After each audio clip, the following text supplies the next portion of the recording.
Hello, everyone. We are the Lost Caravan RPG. We do one-shots, mini-series, and long-running campaigns. If it's TTRPG, we pretty much do it all. Today, it's not tonight, we are playing the Cypher system in a cyberpunk setting. And the name for it I did not come up with, and I'm so upset that I did not come up with this, because it's so good. We're playing Cypherpunk. But before we dive into it, we do have just a few announcements to go through. The first, of course, being that we are sponsored today and for all of our streams by Soul Muppet Publishing. They are a very cool publishing house with a bunch of really cool games under their belt, namely Orbital Blues, which we have done a playthrough of. Highly recommend you go check them out. I know that they've added new stuff recently. Unfortunately, I don't remember what it is off the top of my head. It's been a morning. But just go look at all their stuff. It's all good. Other than that, if you missed any of our streams, you can find them on our YouTube channel. It's just Lost Caravan RPG on YouTube. We have something like 400-ish videos, hundreds of hours. Go check it out. But that's enough out of me. I'm going to kick up some music and let everyone tell you who they are and who they're playing. And we'll dive on into this. If my music will load. There it goes. All right. We're not in. We'll go a clockwise order. We'll start at noon and we'll go clockwise, which means that we are starting with Steve. I am Steve. You can find me on the socials as Tall Halfling or on threads as Tall Halfling RPG. I'm kind of getting to be a regular around here. I was here last week doing Barkeep in the Borderlands, straight to VOD. So if you haven't seen it on Twitch, look for it on YouTube. Be back in a couple days for Something Is Wrong with the Chickens. But today in Cypherpunk, I'm playing Xavier Black, who is, by the language of the system, a mechanical adept of stealth who works the system. I love character building in this game. So good. And if we continue clockwise, because my brain wanted to go counterclockwise for a moment, brings us over to Mika. Hey, I am... Whoa, excuse me there. I am Mika, co-creator of Roll D5, ROLE. You can find me on Twitter at Goggleboy, like the Digimon main characters, or on Threads, which I use way more often, Mika_Macintosh. It's Macintosh with no A. I am playing Lemon Sour, who is a foolish warrior, really just a himbo. You know, he's here to punch things, and give odd bits of wisdom. I mean, aren't we all? And then last but not least, that brings us down to Miri. I'm Miri. You can find me in Marine Demi on most social media. Kind of recently joined the Lost Caravan in the last couple months, so it's been fun. Today I'm going to be playing Polaris, or Polly. She's a mad, skilled, and knowledgeable speaker who moves like a cat. So this should be fun. I don't quite know other than that, but it's like a touch and go sort of situation. Yeah, we'll see. Characters tend to develop within like the first half of the game, and the second half is when we really get to peel back the layers. That just leaves me. Of course, I'm Andrew, your storyteller for tonight's game and for most games around here, although you are going to see some friendly faces behind the GM's chair in the coming weeks, especially next week, or very soon, because we have a charity week coming up full of some really cool games. It was proposed and run and is headed by Sir Heckalot, who is just the best of beans. And it's just going to be a great time. So come hang out all week for that. But I think that's it. I don't think we can stall anymore.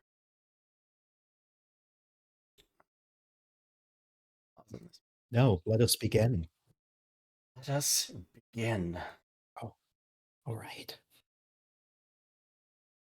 There's no cracking. Is now very unimpressive. It's less intimidating when none of you crack. You Yeah. make me look bad. Ugh. Ah, but in the neon-bathed streets of New York, the three of you have been hired by one of the upstanding and law-abiding, of course, corporations, New York City. A how to put this? A corporation that ensures that there are no rivals to run against them because they just kind of happen to disappear throughout the nights, Yeah. and no one really asks questions why, because those people also tend to.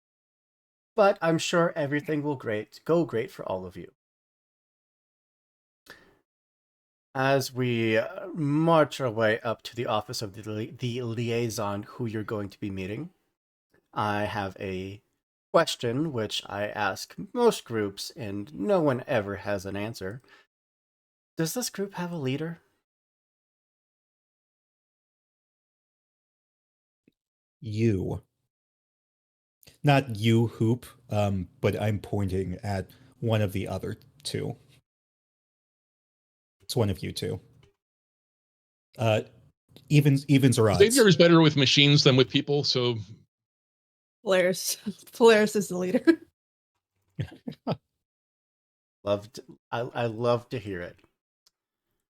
And I actually feel like you probably have been working the longest with the Sakura Industries. Probably, yeah. Would you say that these other two have been newer hires, or maybe they're old contacts that you've had? I'm thinking old contacts, like they've been around, but haven't been used as assets until now. So Miss Akiyama basically called you up and said, "Hey, I have a job for you. I need you to put a team together and meet me in my office." Perfect. Then, as we march up the perfectly pristine, clean, white walls, like laboratory clean floors, what does Polly look like? Polly has kind of short, mid-length, choppy hair, but they have bangs. It's pulled back into a really spiky ponytail. Kind of orangish makeup with cybernetic implants.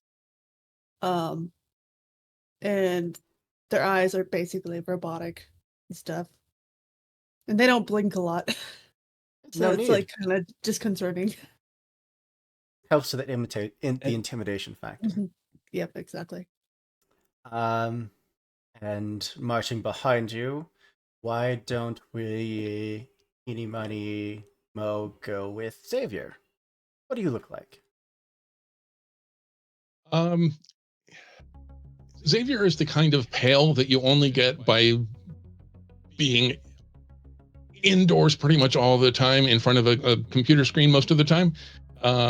He's even going to the meeting. You know, uh, he's got his tools with him. He's got his according to the book, a laptop computer and a smartphone. I'm gonna say some kind of futuristic tablet kind of in between device.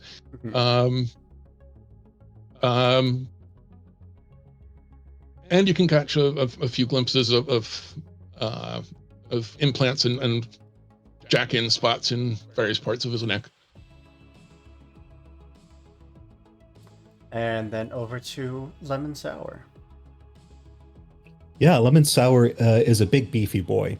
He stands about, let's say 6'4". Um, definitely bulging muscles. He's wearing like a loose like a windbreaker jacket. But underneath you do see some like cybernetics. Like one of his hands is completely, left hand's completely cybernetic. Um, and it seems like he's very contemplative, like bit of a resting meanie face. but that's just the way, that's just the way his face looks. He's actually very, very nice. He's really a sweetheart. Truly. Who might just break your legs, but you know, Yeah. we don't talk about that. No. It's like only if he's ordered to. Like he won't do it of his own accord. He's very much one of those types who will say like, it's nothing personal. One of those types. Well, Ollie, as you lead the other two to the office of Miss Akiyama, you are let through by the secretary without a word. The door opens, closes, and any sound that may have been out in the hall just cuts. The room is completely soundproof, and you are just standing there, staring at a wide executive desk with a tall, slender individual, very sharp, angular features, wearing a very perfectly fit, tailored suit that just stares up at you for a moment and then gestures towards the chairs. Probably will immediately go sit down in like the front middle chair or however they're arranged. I will stand behind them. Okay. Like arms crossed. Yeah. Yeah. Xavier sits, but he's fidgeting. He taps a keypad a few times before sliding an entire data pad over to you. That should have all the information you need. Holly, thank you for your discretion in this, as always. Well, you picked the right person, so. I sure hope so. As far as what you'll be facing, you know for sure that we're going to have some rival corporations there. Everyone has their eye on the Genesis device. Word has it that some local gangs have been hired to show up and cause some trouble. Who knows to what extent that will be. In the underworld, we've heard that a small faction of hackers have even had their eyes set on this thing. While they can't compete with our funds, certainly can compete with the process. A bullet fired by our gun does as much damage as theirs.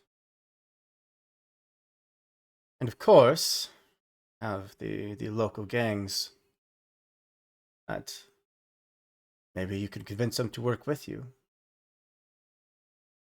Seem to interfere in your process. Whatever it is, I want to make sure that we are the ones that walk out of that auction house with the device. By any means. Understood. If you need the cleaners, you know how to contact them.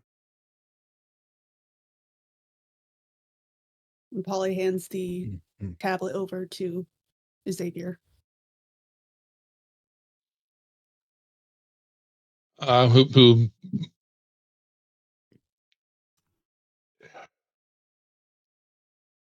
glances at it for a second, hands it back, and has already copied all the information and possibly uploaded a virus, but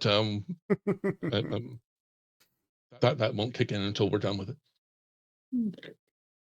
Of course, assuming that you can get through any of the dozens of firewalls that this place changes on the daily. Well, I'm willing to spend two intelligence if I have to for hack the impossible. Ooh, what does that say? Hack the impossible, part of works of the system. You can persuade automatons, machines, and computers to do your bidding. You can discover an encrypted password, break through security on a website, briefly turn off a machine such as a surveillance camera, or disable a robot with a moment's worth of fiddling. Yeah, I mean, you could definitely get through probably some of the layers, which would I would say be far more useful for you to keep in your back pocket for when you actually have some time to sit and like try and burn through their system. But yeah, if you wanted to just keep that information tucked away, absolutely. Okay.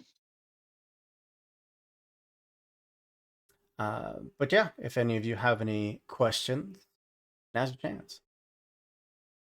But like we said, this is not your only chance. If at any point you want to do a flashback and say, "Hey, I would have liked to ask about this thing," absolutely, we're gonna do that. Polly's gonna ask, so we have reservations to the auction, or are we supposed to finagle our way in ourselves?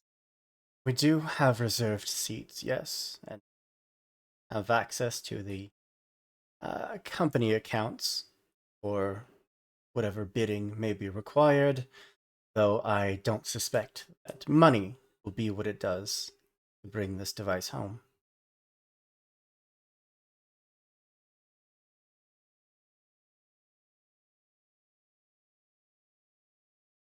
I don't believe I have any other questions. Very well. Then you have There's a car. not The thought in rare Lemon's moment head. when Go ahead. good. This is a rare moment where somebody mentions a device and Xavier does not know immediately exactly what they're talking about. Can you tell us anything about this Genesis device? What does it do? What does it look like? That is information above your pay grade.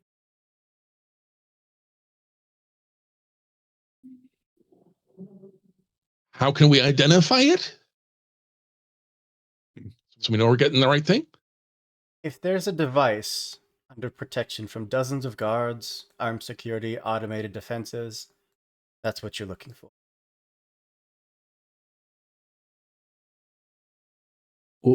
Wouldn't there be a few things like that? No, not at this particular auction. Okay.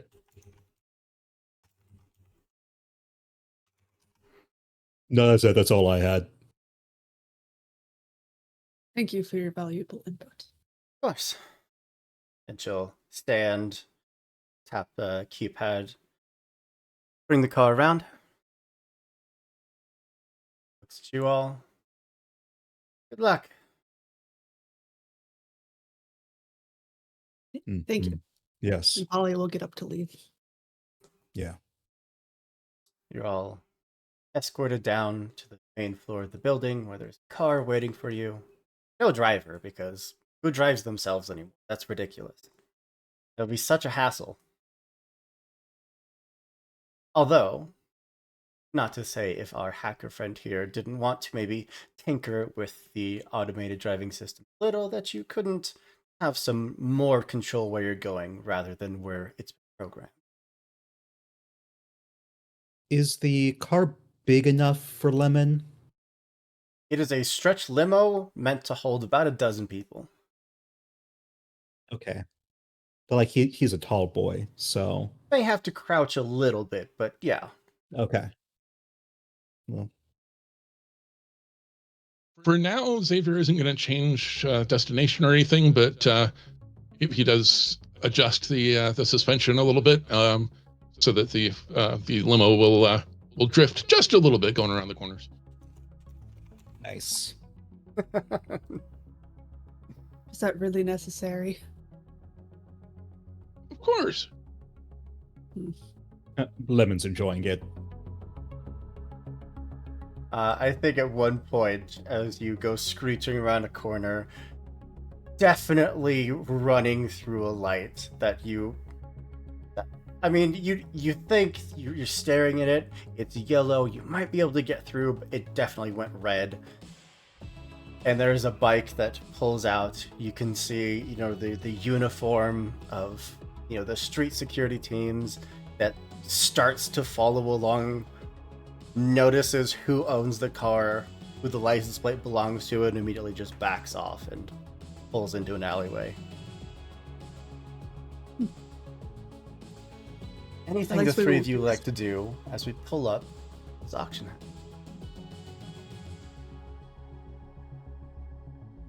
Mm.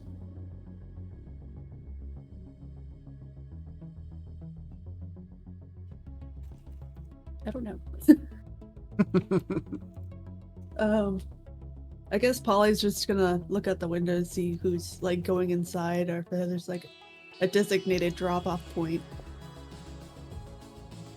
There definitely is. Okay. There's a point out front of this building where all of the cars are stopping. Executives, corpos, gang leaders, all kinds of people are getting out of their cars and are being escorted in this building.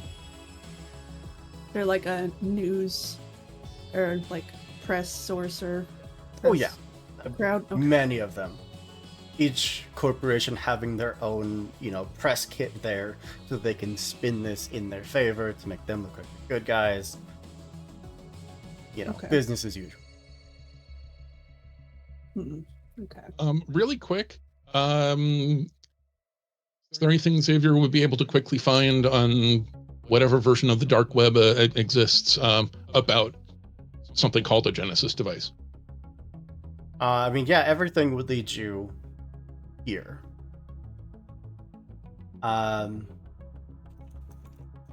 Is there anything specifically that you're looking for? I'm just wondering if there are rumors about, what it is, what it does, what we're getting into. Yeah, why don't we make the first check of the game? Ooh. I definitely feel like this Okay. falls under intellect. Do you have any skills that you feel could be added to this? Yeah. In addition to Hack the Impossible, which I don't think I have to spend at the moment, I am trained in internet protocol, basic computer programming, identifying, understanding, using, repairing, crafting machines. Something in there probably Yeah, sure. seems relevant.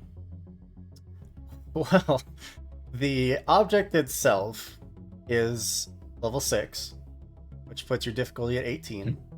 If we add your skill, that brings it down to 5, which puts your target number at 15. I've got my tablet, which should be an asset. An asset, absolutely. Bring this down to 12. And I'll go ahead and pay for a level of effort minus my edge. So 2 points. That takes me to. Okay, and so that means my target is a 9. Absolutely. And I got a 17. You didn't even need all of that. You were fine. Yeah, this is something that seems to have popped up fairly recently, but mostly just in Discovery. It itself, Genesis Sphere, not Genesis device. The Genesis Sphere is said to date back to the original age of the original dawn of the digital age, when encryption and digital communication was still in its infancy, and is said to hold basically the architecture on which the entirety of our modern day society was built. And if someone had that, they could potentially have a backdoor into anything. They could bring down any system. They could build impenetrable systems within networks that they should have no reason to get into.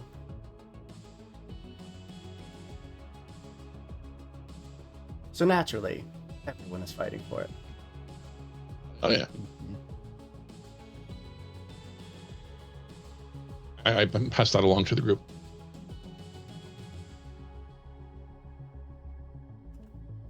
Polly barely gives it like a second glance before passing it to Lemon. Lemon does not understand any of it. He just nods like, yeah. Yes. I thought Yeah, for this sure you were is- about to say Lemon can't read, so he just passes it on. Oh no. Lemon just kind Well, of like I explain it to over Lemon and as best as I can. You know. Yeah. Thank you. Yeah. Lemon just doesn't have the attention span. I'm sure Lemon just has ADHD as well. That feels appropriate. That's why he worked out so much. Like it helped him focus, Mm-hmm. and so he just unintentionally became the muscle. And I feel like he is just naturally good at it. That too. Yeah. All So right. he passes it back over to Xavier. And then before we get out of the car, I want to. There's like I feel like Polly would have some setting like in her eyeballs that would distort any pictures taken of them, Yeah, Mm. so they're not tracked through the easily done. Cybernet. Yeah. So she has no problem walking through press crowd, and it's just like it would just be like a picture of Lemon and Xavier behind her, but like her face would be either like so like just a flash of white or just like distorted, pixelated. Mhm. Absolutely. Well, the auction house stands as a towering monolith amongst the otherwise sprawling cityscape. A sleek, reflective exterior gleaming under the neon bathing lights of this city. As we approach, you are greeted by the sight of the overly imposing security checkpoints, all manned by heavily armed guards. The entrance is flanked by towering pillars adorned with various holographic displays showcasing some of the artifacts that have been through this establishment or some that are up and coming, all purely advertisements. As we get closer and closer to this checkpoint, you are noticing that while they are searching for weapons, they are basically just taking a note of who has what and then letting people pass through. They by no means are they disarming people. Is there anything the three of you would like to do as we get up to the checkpoint for you? I think Lemon, I chose for my focus ability needs no weapon, so Lemon is feeling unbothered by this. Oh, yeah, I would imagine. Yeah, I think he is standing at the back to like keep an eye on everything. Or no, he's leading. He'd be. I don't know much about bodyguarding. Would he be leading or would he be in the back? Typically, you'd be in the back. Yeah, flanking. Okay, yeah, he's flanking. That's what he's doing. Well, Ollie, then since I assume that you are the first one through, Mhm. you'd get up to the checkpoint and you'd see the nameplate over the individual that's scanning and questioning everyone that says Captain Steele. Name? Polaris. And you're representing... Soccer Industries. Understood, and you have two with you. Yes. Any weapons you'd like to declare? A knife. For them? Polaris turns to the other two. Weapons? Would it be inappropriate to make a these guns joke? No. Steele does not seem to be in the humorous mood, but I leave that up to you. Lemon, was that in care? Was Polly like, no, or does Polly not care if Lemon makes that joke? Polly wouldn't care. It's like, I think because Polly like obviously doesn't care, he feels kind of like, no weapons. Yeah. Just want a side note saying each time Polly will meet eye contact with either one of you is just like the sort of. Yeah, Lemon Look. feels like you're staring right into his soul. Yeah. Yeah, having seen Lemon make that familiar joke, Xavier taps at his brain and then opens up his messenger bag, and there's a knife, there's a stun stick, there's a grenade.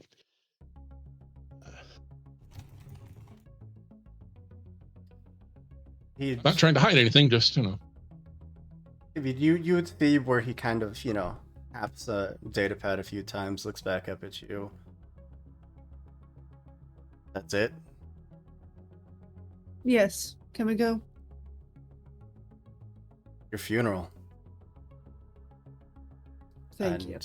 Uh, 3 badges are handed to you to disseminate amongst you crew.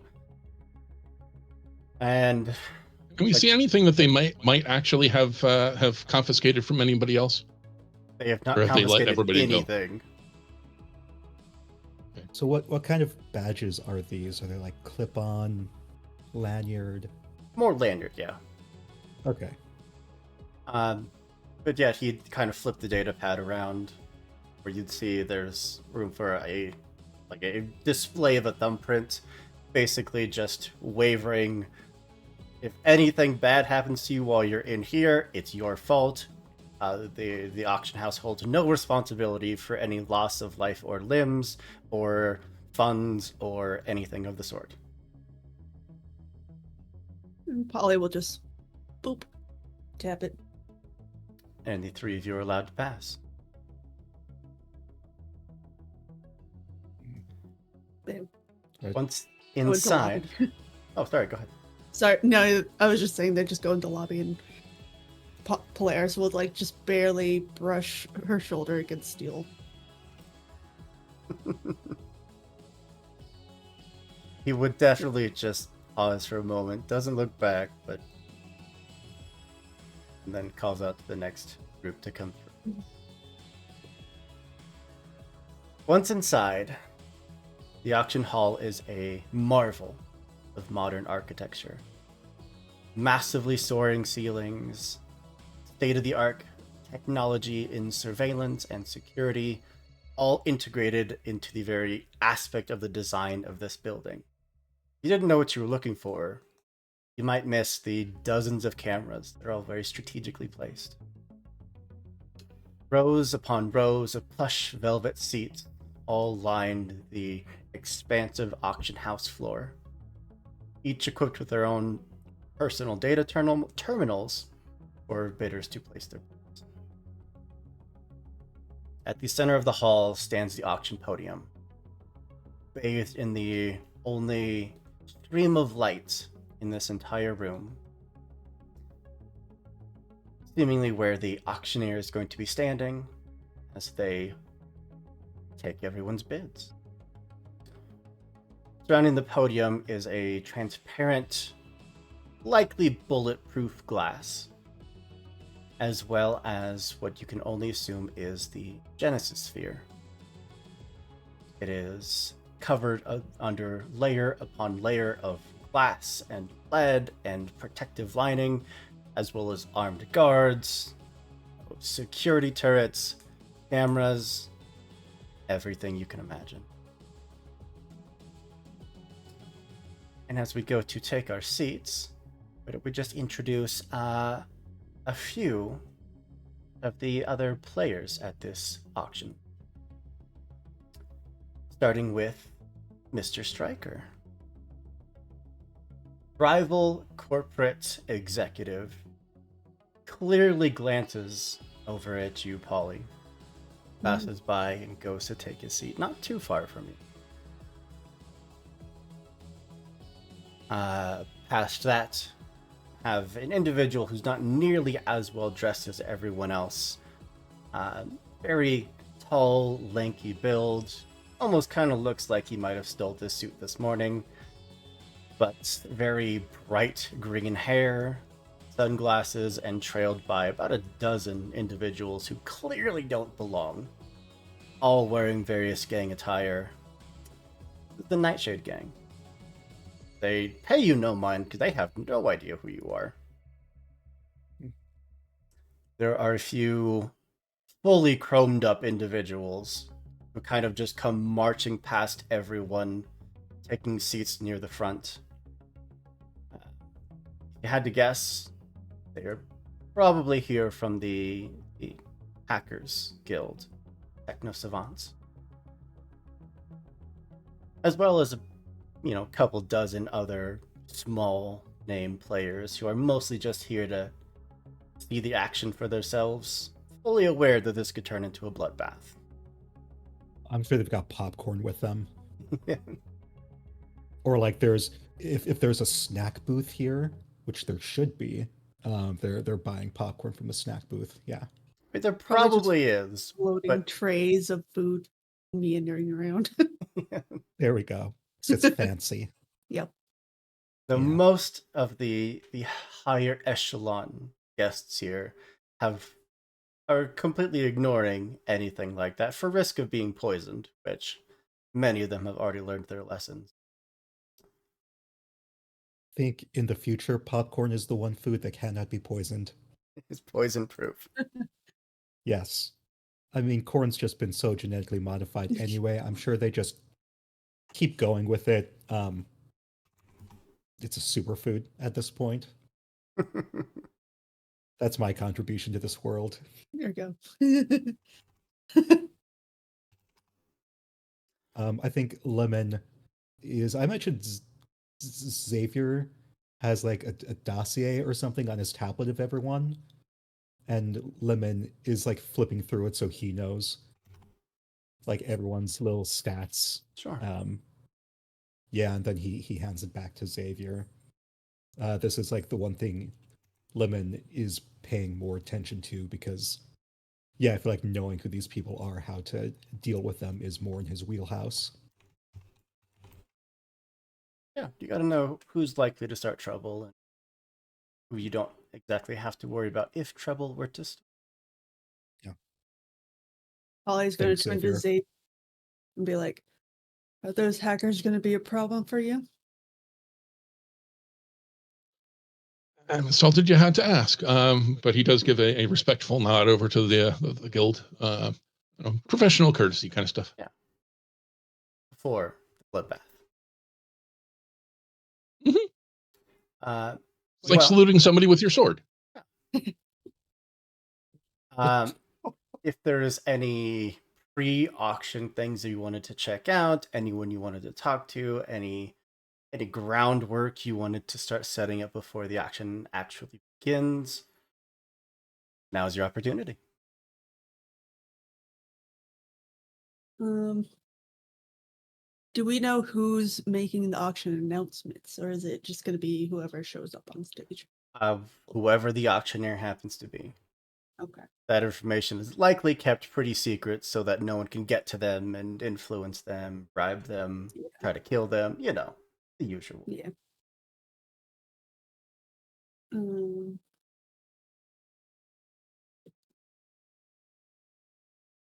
What are we going to do, boss? Find a seat first. And Polly scans the room for like not like the most back seat, but like sort of middle to back seat. Kind of back And, with like, the head people who are forward. more here to observe. Mm-hmm. Kid. Yeah. But just so it like I don't know has a better view on like all the other bigger groups. Sure.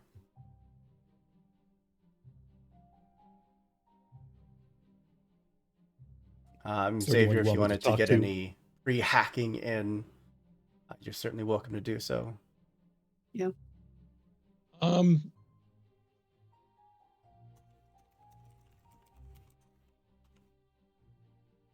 would I know how to basically scope out the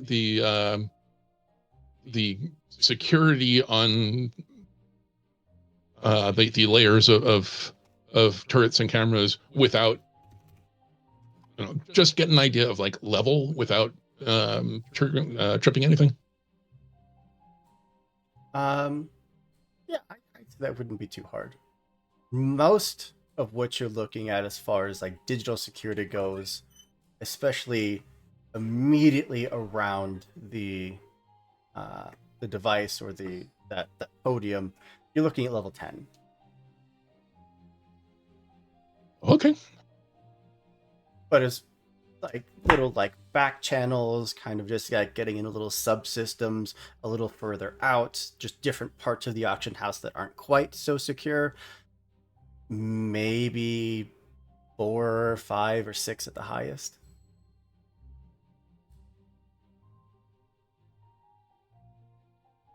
Okay. Yeah, I don't think I really want to mess with it as yet. Level 10 security can be a little bit fidgety. It takes some work to meet a essentially DC 30, Just a even with little. everything he's got going on. But if it helps, if there are multiple attacks going on, I would definitely lower the level, as the system would have to fight to not be overwhelmed by multiple sources all hitting it at the same time. Okay. Would it be obvious, like from a glance, to see if anyone else is trying to hack into the system? Probably not Or That so was would it much be what for I was going to ask. you, but probably for Xavier. Okay. And Yeah, that Polly was will what turn to I was Xavier about and to be ask. like, do you see anyone else trying to get in the system? Xavier? Do I? No one really like making a concentrated effort, but many people doing kind of what you're doing at just taking like preliminary glances, just little pings just to test the waters. Okay.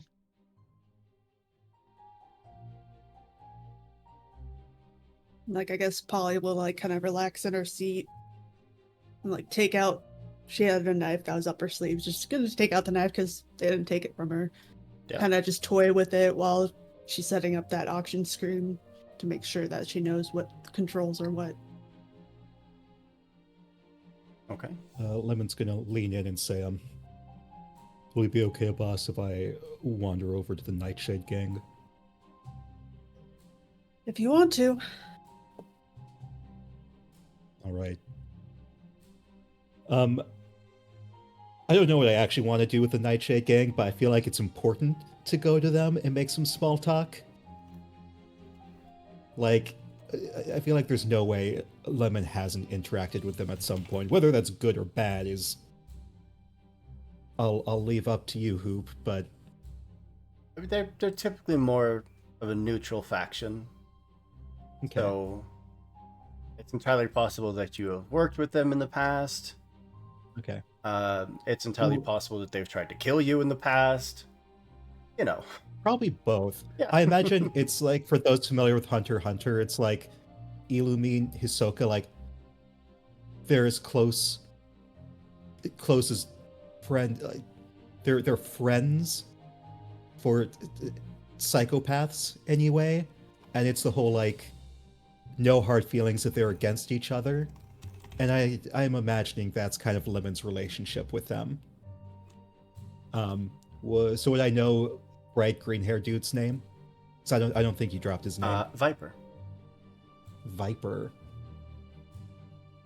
So Lemon's going to, just kind of stroll over. Would the background members of the gang like be surrounding Viper and kind of confront Lemon, or?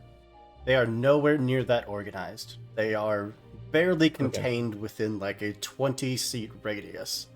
They are like children that you brought to an opera house who had about 6 packs of sugar beforehand. Okay. then yeah, Lemon's gonna walk up to Viper and just pat him on the back because that's how close they are. Like, just a quick pat. You Like probably both or have like just a non. scars from each other. Yeah, like Lemon could connect, and right away from what skin's visible, you can see that the two scars connect, like matching tattoos. Oh, hey. Whatever. What are you doing here? Didn't Job. strike this as your kind of scene. I hear they've got the best popcorn in town. If you say so. Not touching anything in this place. You know the popcorn can't be poisoned. Oh no, it's just that the corpos got all their cooties on it, and Oh, I didn't even think about that. yeah, you don't want whatever bugs they got. God, they're the worst. What are you doing here? Just a job, keeping an eye on things. Interests. It's you know how it is. Not terribly exciting. I'm just here to beat people up, just in case. What about you? Well, I mean, we happen to be in the area. Thought it might be fun. Thought we might be able to walk away with some cool shit. Never know how these things are gonna go. Yeah. I feel like there's this unspoken, like, we know what's going on between the two Yeah. of us.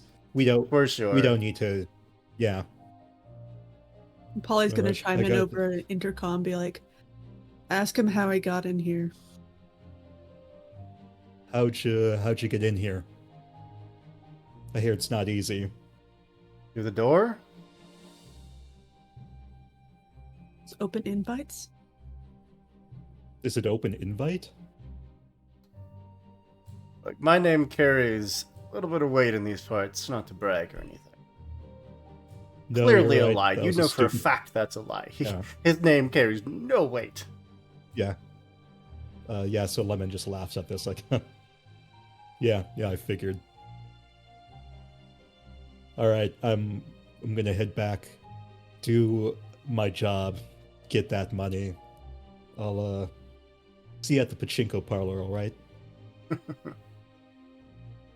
Which I think is just code for something else. Yeah. I love that he sounds like Kronk. It's remember not, to if he does, it's not very good. remember to aim low. You know, got to keep the face, the money maker. Yeah. Mhm. I also think there's this unspoken thing between Viper and Lemon to avoid the face. Yeah. Anywhere else, fair game. Yeah. Like anywhere from like the between here to the groin, like right up to like the gut, like that's fair game. Also the legs. Oh yeah. But you know, certain areas you avoid. Out of mutual respect, of course. Yeah. All right. Anything else?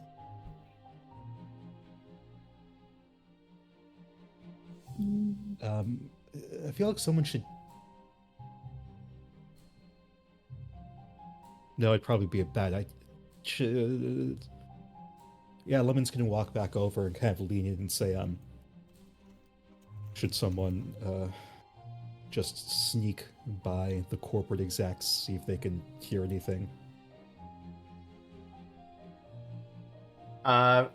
In very stark contrast, getting anywhere near the execs, you are met with guards who are immediately on their feet, weapons up at the ready, just kind of staring you down. Help you? Oh no, I was just asking the group if so I didn't actually go over there. Yeah. Retcon everything I just said. Because Polly's gonna say you're just gonna. If you're gonna approach him, he's probably not gonna be met with any sort of anything helpful. if I go over there, it's definitely going to start a fight. Xavier, is there anything you can hack into over there, maybe, to hear what they're saying? Um,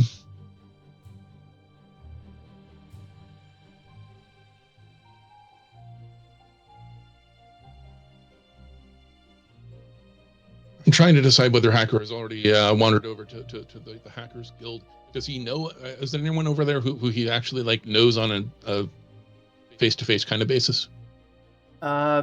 Anyone that you would happen to know, you would probably know through more their digital avatars and their online identities rather than ever seeing them face to face.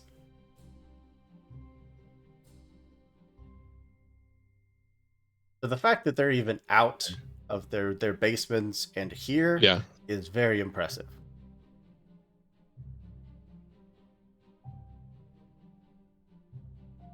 Yeah, he's going to wander over and and say hello. You think they could at least turn down the lights a little bit? It is way too bright in here. For all of these figures, they are, jackets, hoods, um, very much almost like cultish looking attire, but obviously more in a cyberpunk setting. Their faces all have just they're all wearing kind of the similar like facial screens that not only prevent them from being identified, but can be used to modify their voice, um, things like that.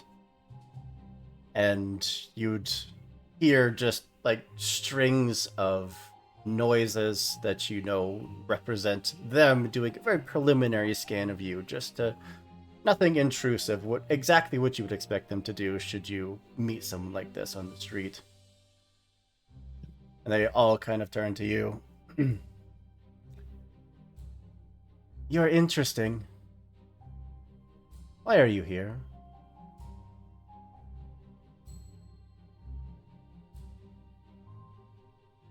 I suspect I'm here the same reason you are. No idea why we're here.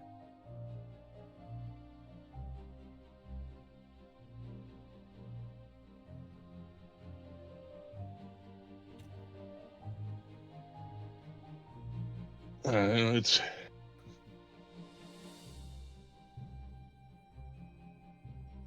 rare in my experience to hear about a device I don't already know backwards and forwards. I understand that those who aren't quite as experienced might not have that feeling, but some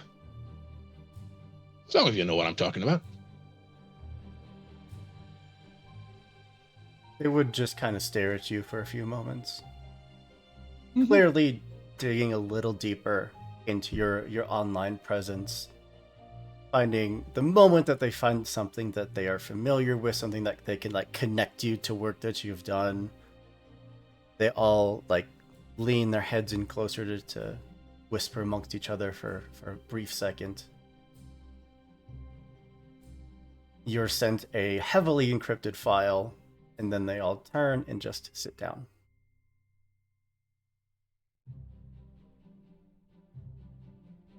Okay. How heavily encrypted? Enough that you're gonna need a few successes on this. Ooh. All right. So before I wander back over to my friends and work on that, so I know they have their hoods, they've got their facial screens, their voice modifiers. Do they work entirely off of like implant kind of technology, or do they have devices as well? Their bodies are basically devices. They are under their outfits. They are probably 70 to 80% chrome. So shiny. Okay. Walking computer. All right.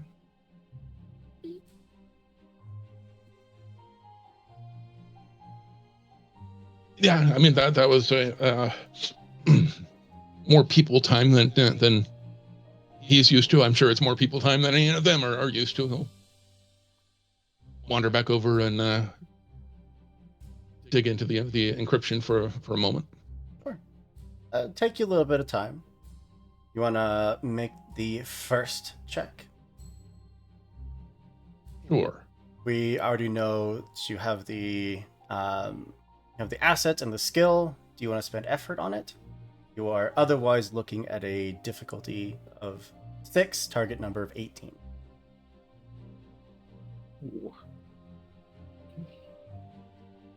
So for you, before you spend the effort, it would be down to target number 12.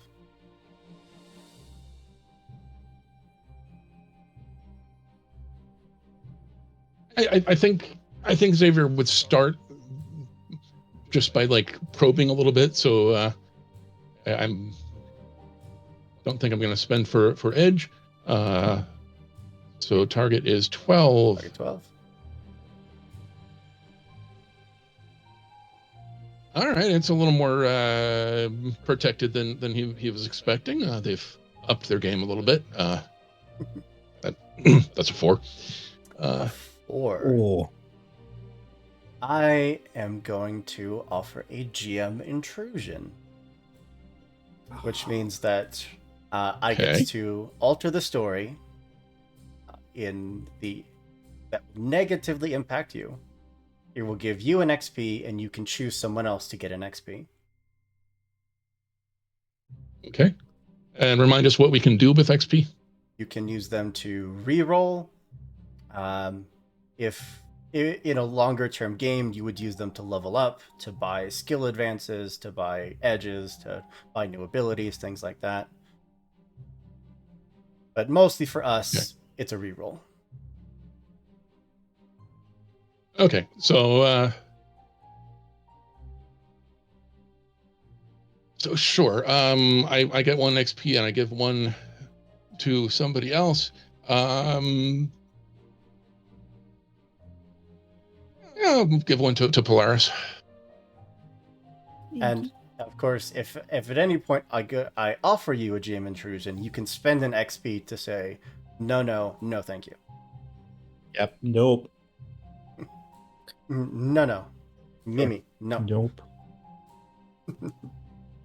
But my intrusion is that with your 4, there is going to be this like brief kind of like logic bomb that goes off as just a safety protocol within the encrypted file, and it is just going to ping everyone around that happens to be, going through the system. And you'd see like 20 heads all just turn over and look at you. It doesn't give them any of your information, but it pinged you on their radars. Yeah. I'm picturing Nelson from the Simpsons doing his ha ha. Yep. This Polaris hears that. She just like she freezes. She has like her knife just stuck underneath, like, oh. All right. Anything else? While they were off doing their little thing with those groups, Polaris was gonna send just a private DM to Mr. Stryker, just saying, "Nice to see you." And just sends it off. You see as he's conversing with one of his many guests brought with him, all look like high corpos, high executives, the kind of folk that are here because this is an important event, not because they have any clue what it is that is being bid on, nor do they care. But Lane looks down at his own data pad. After a few moments, is it? It will be. You say that now. When I walk out of here with that device, I think you'll be less than enthused.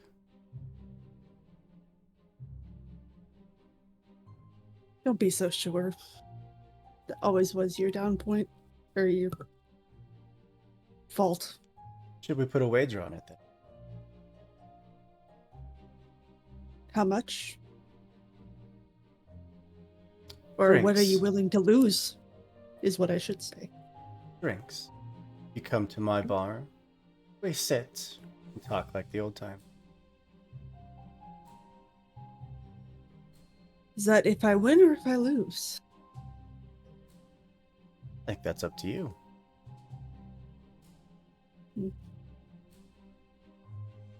Then I'll see you at the bar either way. Try not to get shot. No, I don't plan on it. Hate to have to charge you for using my doctors.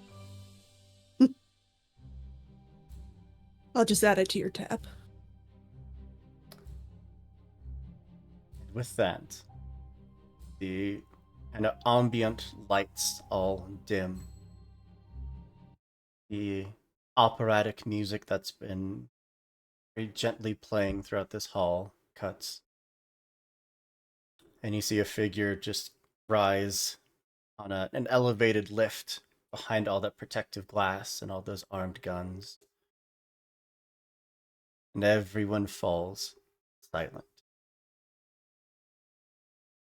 There's this almost electric feeling of anticipation. The podium is illuminated by multiple spotlights that all just click to life, almost kind of forcing this, forced darkness onto the rest of the room as your eyes try and focus on that overly bright light, shutting everything else out. A few of the protective covers around the device lift, and you see a very smooth, metallic sphere-like device with crevices cut through it, almost like their own lines of code. The device itself is maybe the size of a baseball. But even as like some of the protective layers are lifted, any one of you with any chrome installed in your bodies would start to feel it vibrate, maybe glitch just a little bit. Like your eyes for a moment, they just can't focus and they have to hard reset. Everything goes black. And then your eyes come back and you can see again. But still, there's like this little fuzz. Whatever's in that sphere is wreaking havoc, even at this distance, even through that much protective glass. Probably not good to let it fall into the wrong hand. But as the auctioneer steps up to the stage, the crowd all stares. Ladies and gentlemen, esteemed guests and honored bidders, the auctioneer begins, kind of turning to address the entirety of the crowd. Welcome to the auction house, where tonight we have the privilege of presenting to you a truly remarkable find, known only as the Genesis Sphere. As he talks, holographic displays spring to life everywhere around the room, showing very detailed views of this object that kind of spin. As the bidding war is about to begin, I'm going to offer you one last opportunity. Anything you'd like to do? Steal it. Just run up, smash the glass, grab it, and run. Yeah. Just punch the auctioneer in the face. Oh no. Polaris will turn to Xavier and be like, whatever you need to do, get ready. And you Always ready. turns to Lemon. It's like, keep your eyes peeled. All right. I think because Lemon has a mechanical left hand, so is that kind of going a little wonky? Oh, yeah. Yeah. Lemon's going to, like, without looking at Polly or Xavier, like holding up his left hand and say, if the left hand offends, be prepared to cut it off so I can fight properly without having to worry about it.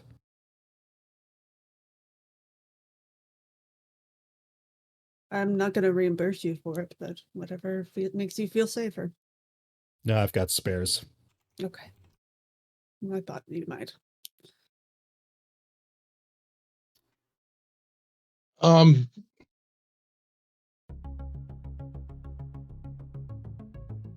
is there any kind of check that Xavier can make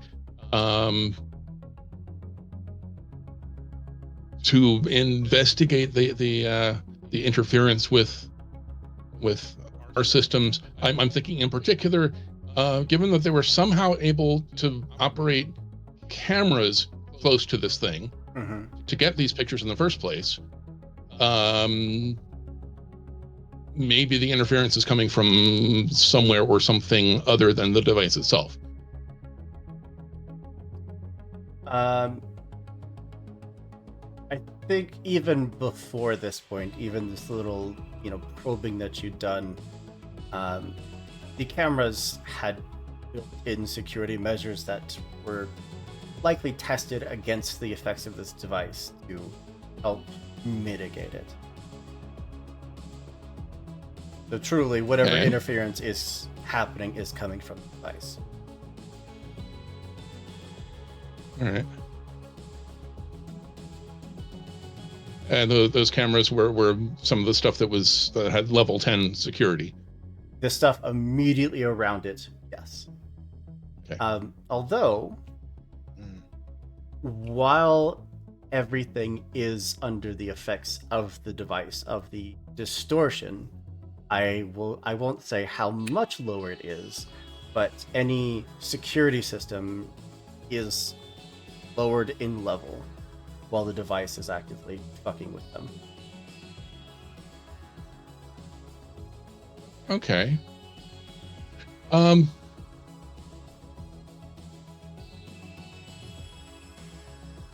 gonna see if I can hack into one of the cameras. I am not trying to get past the camera to the device.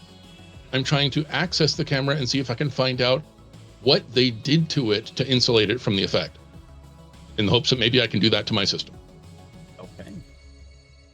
I would say that even just as a byproduct of what you're doing, you could even split the signal so that you could see what it's seeing. If you're successful, of course. Yeah. Okay. Yeah. You know that it is a base check of 10 minus a certain number of levels.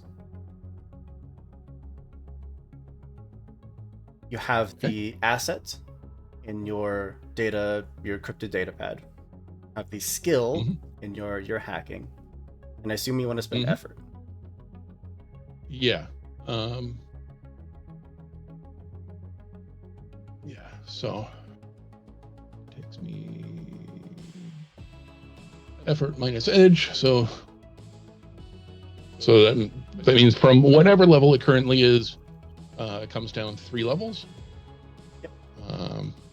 I'm assuming the hack the impossible skill is just ability is just what allows me to do this in the first place. Yes. For most people, this would be so far out of their league that they would have no clue where to begin. Okay, which means it costs me another 2 points to use that in the first place. Okay. All right, so I've got an 11. 11. I will tell you that is a failure. You have an XP, and we also have a hero point if you'd like to reroll it.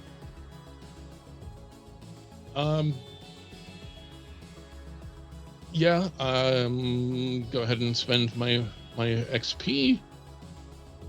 I got a 15. A 15 is exactly what you needed. Yes. They're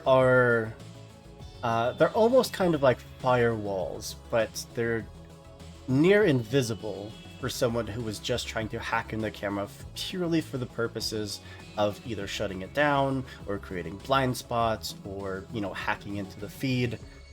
They aren't meant to keep hackers out. They're meant to keep one specific signal out, and that is the signal being emitted from the device.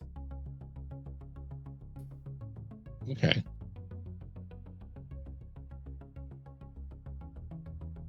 And even Um, with this like protective layer, they're still being affected to the point where they are losing 2 levels of security. So they're not impervious, they're just heavily Okay. reducing the effect. Okay. Do I get a good enough idea of those firewalls to be able to essentially steal that technology to protect us? If you want to recreate it, I'd say it would probably take you a minute or so. Okay. Okay. Get started on that. Then Blair's as just gonna like. You said that that hacking into the camera would also tell me what it's seeing. I assume yeah. it's like seeing the device, the crowd, what we'd expect. you would see the camera like focus on certain individuals and then back out and then focus as if it's kind of scanning, you know, for potential threats of who might be starting something. Okay. All right. But yeah, you would see the first bid pop up above the stage for 10 million credits. A number that none of you have ever combined had in your bank accounts. Polaris isn't even think- surprised at the number. Lemon probably thinks that number is made up. None of this is real. No, that's not Yeah. real money. People are just showing off. This is all for show. Does the screen show who did the bid, or does it just show the number? It is anonymous. Okay. So Polaris is gonna tap the screen to increase the bid. How much? 100. To 100 million. Or no. Oh, what was the first bid? 10 million. 10,000? 10 million? Let's do 10.5 million. 15 million pops up on the screen, and you see that people are starting to converse. You know, you see calculations are being run. The Nightshade gang, surprisingly, they all kind of like stand up and cheer for a moment as a bid for 20 million pops up. And Viper does look back at you, Lemon, and just like points, clearly proud of himself that they just put 20 million up for bidding. Lemon just does a little like, because there's still like kind of friends, you know. Yeah. Friends. Yeah, frenemies. Like a genuine like, good for you. 25 or Polaris is gonna up it to 30 million. 30. There are numerous groups of people that all kind of are silently bursting into this outrage. Like they were just ready to go to like, you know, 25, 26. And then I thought we were in the popped up. hundreds. People are starting to kind of collectively lose their minds.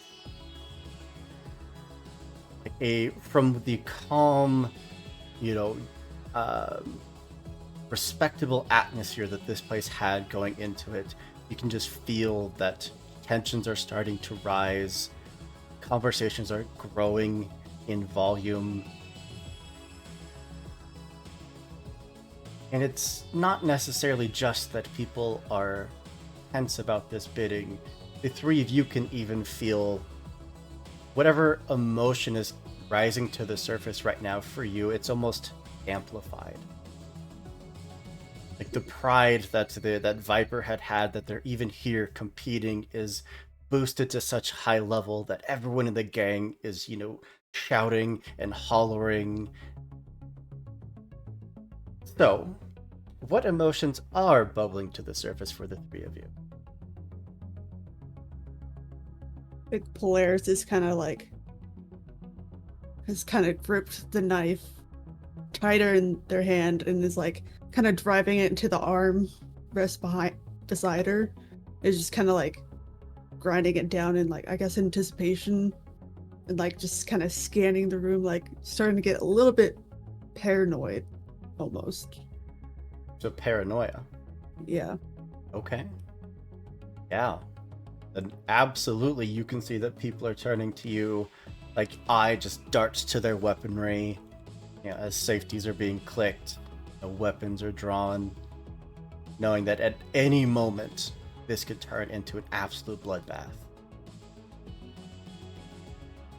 But Xavier and Lemon. Lemon is sharp focus.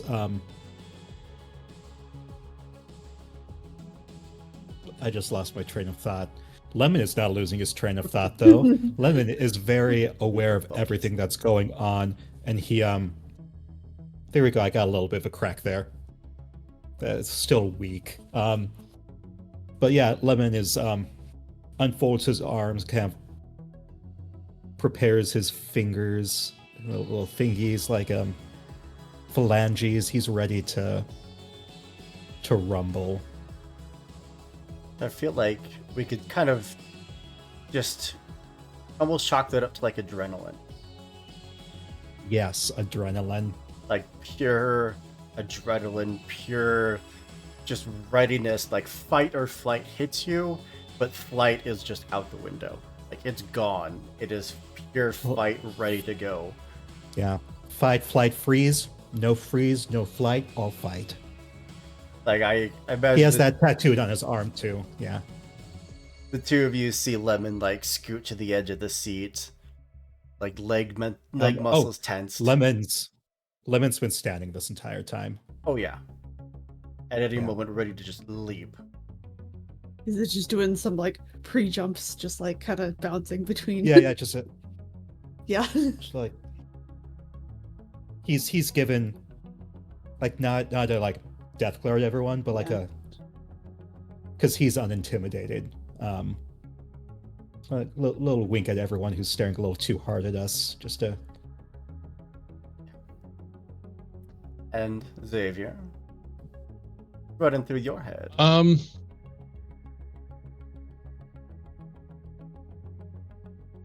think Xavier is still deeply focused on hacking the camera and trying to steal the firewall technology to protect us. I'm thinking kind of in other systems when you're seeing through a familiar's eyes and you're blind through your own. Mm-hmm. If somebody wants to give him a hard nudge, he might come back to the room, but for the moment, he's kind of occupied. So hyper focus. There we go. Yeah. Okay. Obsessed, you might say. Yeah. Oblivious to what's happening around you. Just go. Okay. Yeah.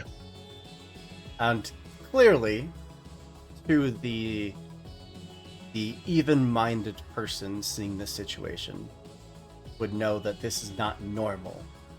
That human emotions should not be able to be manipulated this easily. But the longer that you're all sitting here staring at this thing, the more that your mind is just slipping into almost just base instinct. As they bid for 35 million goes up.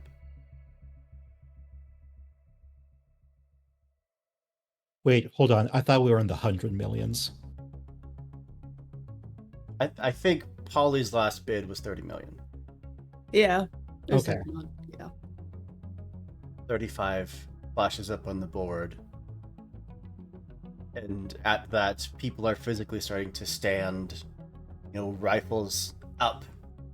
Not quite pointed at anyone, but it's like everyone is just waiting for the fuse to be lit.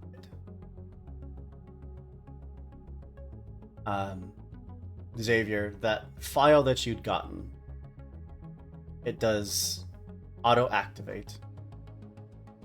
And you see that it is harmless. It's by no means going to hurt you. It's in itself is not a virus. But it's a clock. It is counting down to a logic bomb that those 3 individuals near the front seats either have planted or have on them, or they could be the bombs.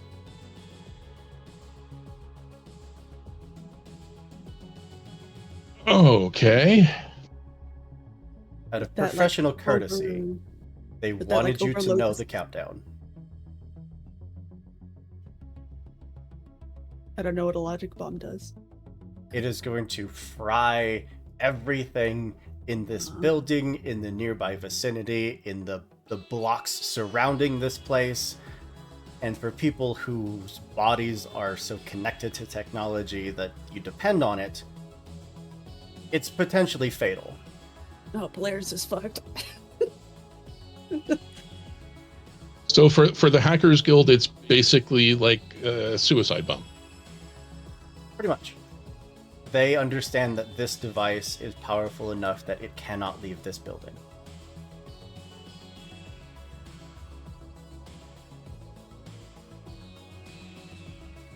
Okay, that gets Xavier back to the here and now. He whispers in simple terms to the others what's going on. Did I get a sense of where we are in the countdown? That would require you to break through the encryption. You know it's activated, you know it's a countdown, no clue how long it's on. Okay, this seems like a good time to try that. Blair's just gonna up the bid by what was it on 35? So they're gonna do 36.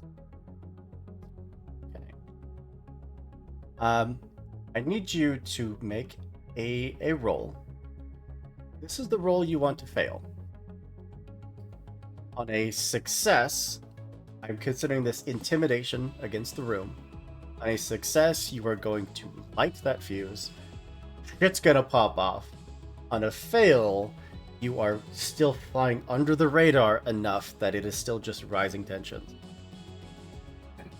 So, the base difficulty would be 4, which means it is Low. target number 12? 12. Okay. Yeah. And if you want That things took to me a pop second off, to- you can lower the target number. Not yet. So then roll a d20. Ooh. 2. A 2. Oh. Ooh. I'm going to offer GM intrusion. You can spend your XP to say no.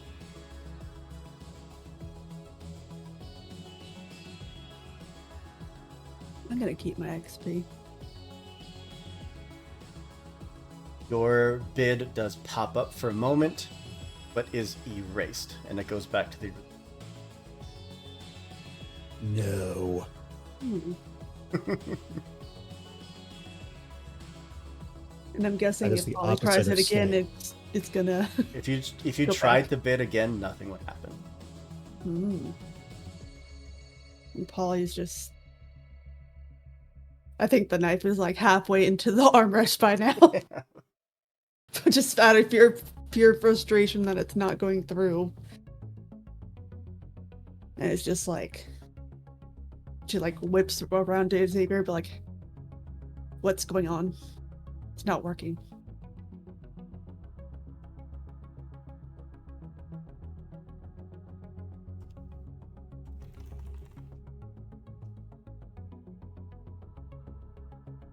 Am I punching a machine? You might have to. Xavier's working on the encrypted file to try and find out where we are in the countdown. It's like, I'm not.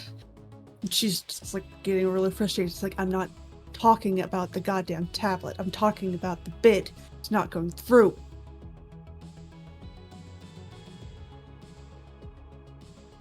I will just throw out that Xavier, that hyper focus, that obsession is still rising in intensity. So if it's entirely possible you aren't even hearing what is being said to you right now. I fully leave it up to you what that obsession is doing to you.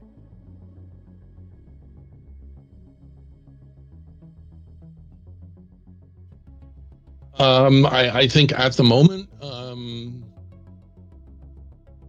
mean, he's told his compatriots that there is a countdown and that things are going to get fried, but he is locked in on trying to get through to see how imminent that is. And yeah, I don't think he's seeing or hearing much else.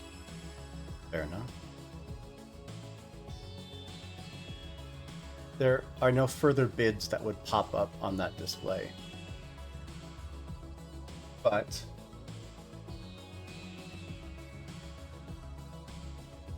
you know what? Polly, you've already rolled for it once. As the room is continuing to grow and grow in tension, I need you to roll again against basically setting the fuse off in this room. This time you were looking at a difficulty of 3, so target number 9.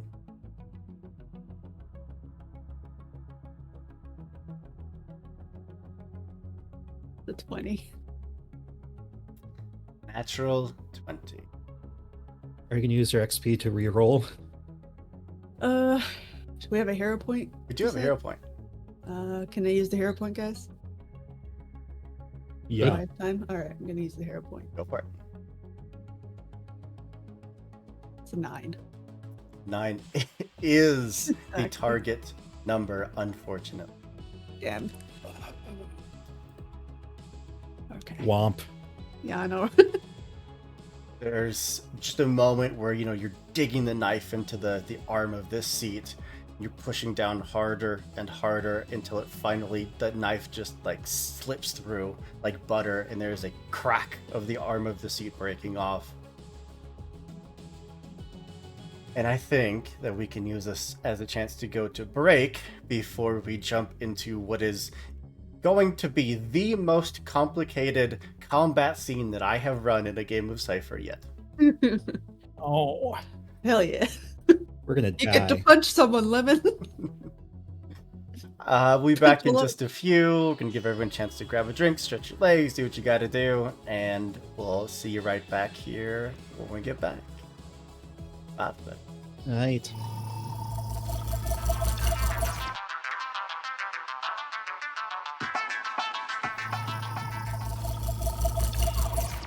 And welcome back. Where we left off, shit had hit the fan. The room had erupted into action.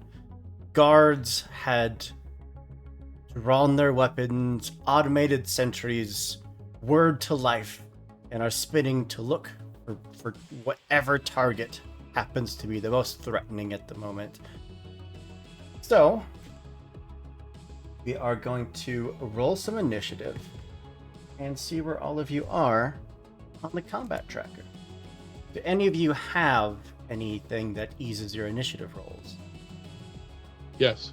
I've got danger sense. I spend 1 speed, and I'm eased by 1 step. Yep. So you have to spend nothing because you have an edge, right? I have an edge in intellect. So you still cost you the 1 speed, but you can add. You can basically just add 3 to whatever you roll in your d20.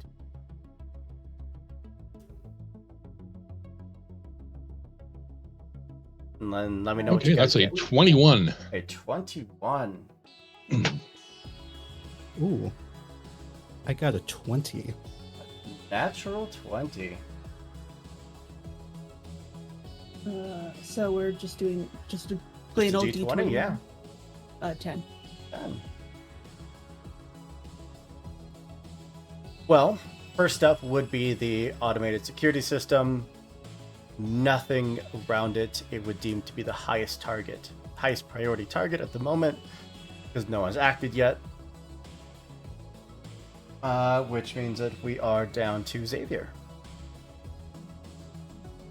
Okay, so last we saw Xavier, he was obsessively trying to get into the encrypted file, kind of zoned out from the rest of the room. However, we also earlier established that he had broken into one of the security cameras and had a feed of that running into the same tablet.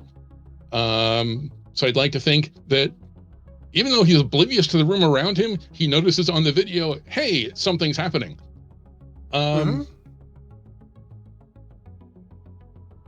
So he has an encrypted file that seems to be counting down.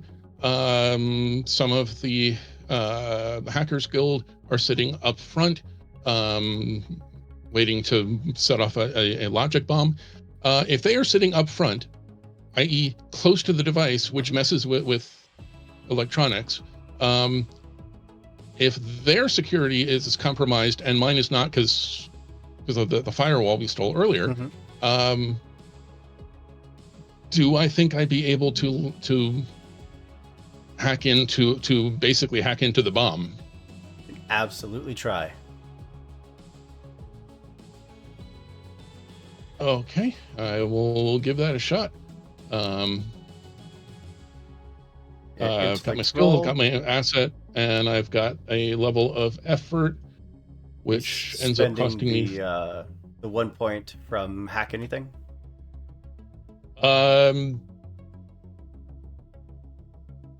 Hack the Impossible costs 3 minus edge, so it costs 2. 2, yeah. I am assuming that is separate from making the actual roll. Yes. So that spending a level of effort also has edge. Yeah. Okay. In which case, skill plus asset plus effort. So I'm going to bring it down. Spend total of 4 points. Bring it down 3 levels. Okay. From wherever it is to begin with. Initially, they were at a difficulty of 8. Okay, so I need a 15. Minus whatever the device is doing to them. Yeah, this is true. All right, so I've got an 11. Are you? The device did bring the camera down by 2 levels. So it did. We'll see. What are the odds that the firewalls and still went down 2 levels? What are the odds that they did exactly the same thing you did?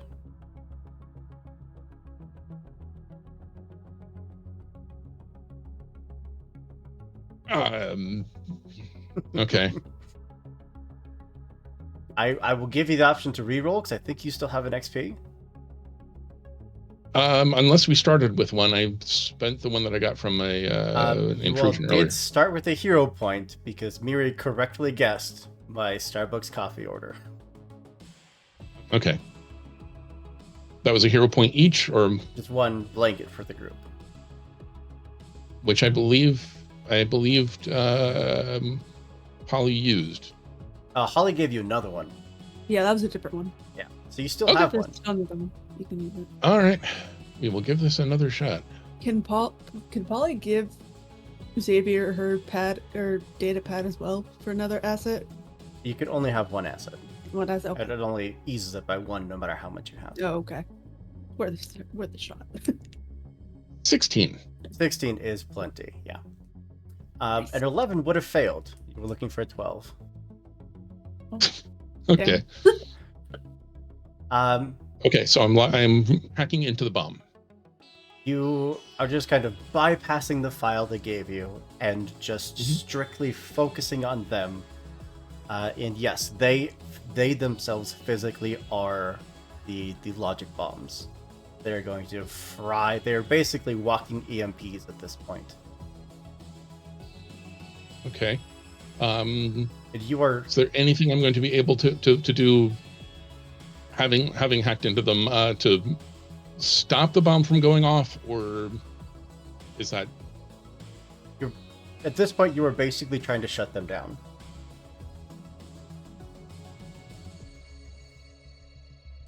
And I will say that because of your Hack the Impossible and because succeeded at their roll. I'm just going to deal a flat 4 points of damage to them. To one of them.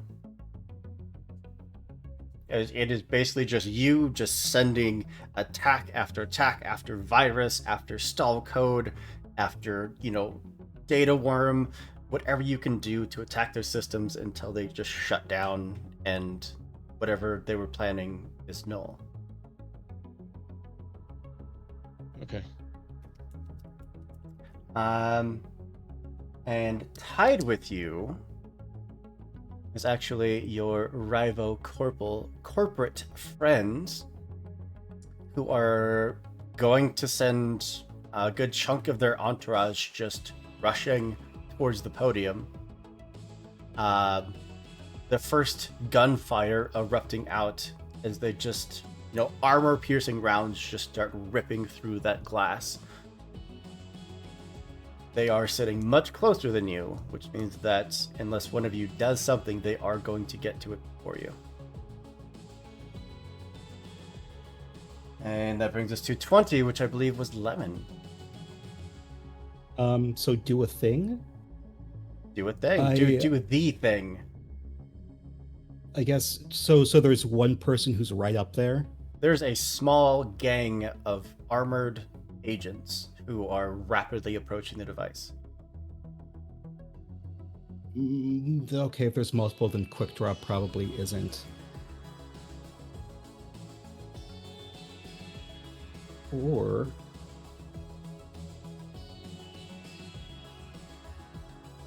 Shoot, I get one action, right? Mm-hmm. You can also move. I'm going to start getting closer. Yeah, I guess I'm going to get closer. You can use your movement to dash, which would...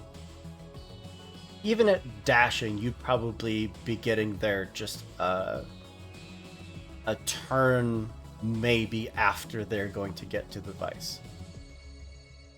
Okay, is dashing an action? Yes. If we were on a grid, you would be moving 3 times your movement speed, but we're in theater of the mind.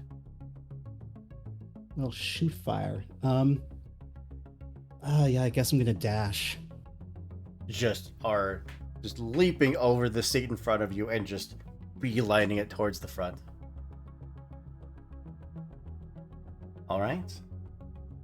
That actually brings us to the Viper Gang, who are going to also send a number of theirs just screaming, charging towards the front.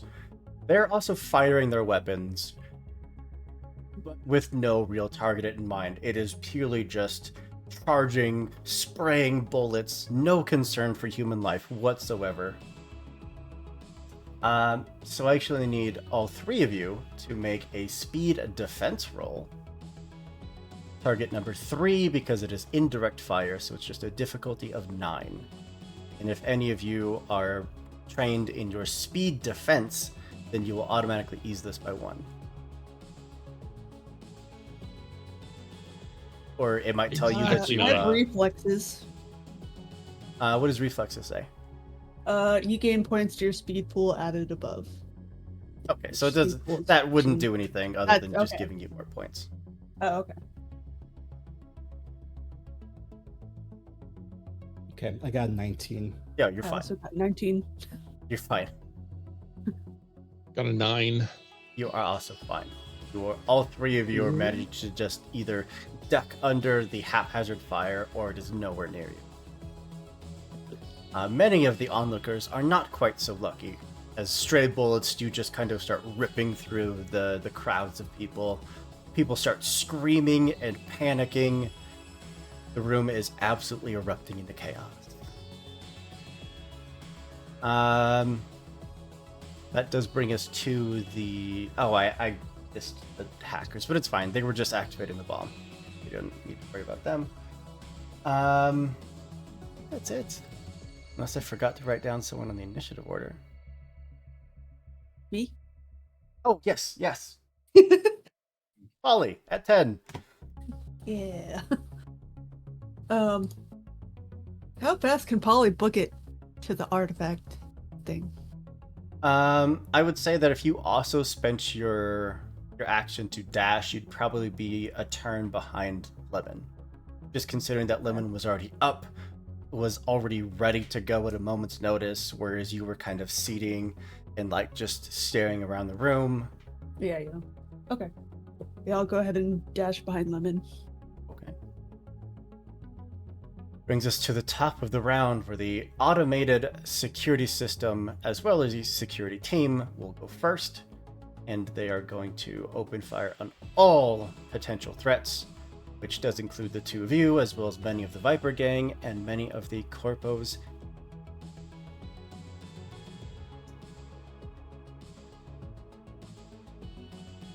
See how this fire is spread out, because the two of you are certainly the least numerous threat. Between the two of you, you will take 4 potential shots. I will leave it up to you how you want to divide that. You must take at least 1, but one of you could take 3. You could split up 2 and 2. Sorry, which 2 of us? Lemon and Polly. Okay. The 2 that sprinted towards the front. Doesn't matter which pool. It is going to go The damage against came your from- speed. Speed. Ooh, I have 10 speed. And these are fairly heavy caliber rounds. Either of you have armor. Light armor. You have Yeah. so you'll reduce this by 1 if you do Okay. take damage. Okay. So how do you want to split up these 4 shots? 2 and 2. Yeah, 2 and 2. Okay. Then I need both of you to make 2 speed defense rolls at a target number of 18. Oh. You can spend effort if you want to reduce it down to a 15. Polly, if you want to use Levin for cover, you could count that as an asset. Yeah, I'll use cover and then effort. But if you are using Lemon for Sure. cover, if the attack misses you, then Lemon will have to roll to dodge it. Oh, okay. Okay, 18. Okay, so what's my effort? That's my pool, right? Yes. So you could spend 3 points from your speed pool to lower the difficulty by 1. So you're kind of like preemptively losing points from your speed pool in an attempt to not lose more by failing. That it doesn't make sense for me to do that. Okay. I Then don't 2 think. target number 18 rolls.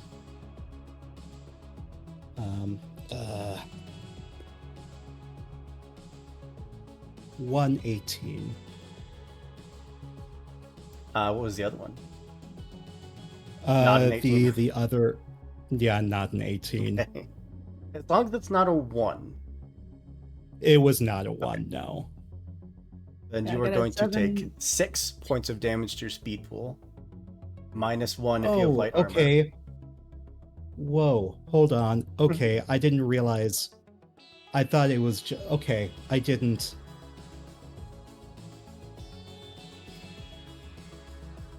Mm-hmm. I messed up. I didn't realize that much damage was going to be. I thought I did thought, mention they were heavy caliber rounds. you. Fuck me gently with a chainsaw. What was your second roll? An 18. What was the one that failed? It was like a 18.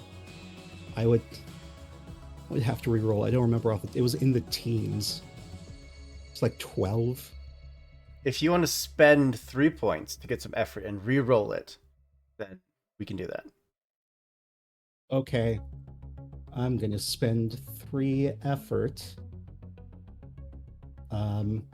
To potentially negate Right. 6, but if you still fail, then you'll take 6 more on top of the 3 you just spent.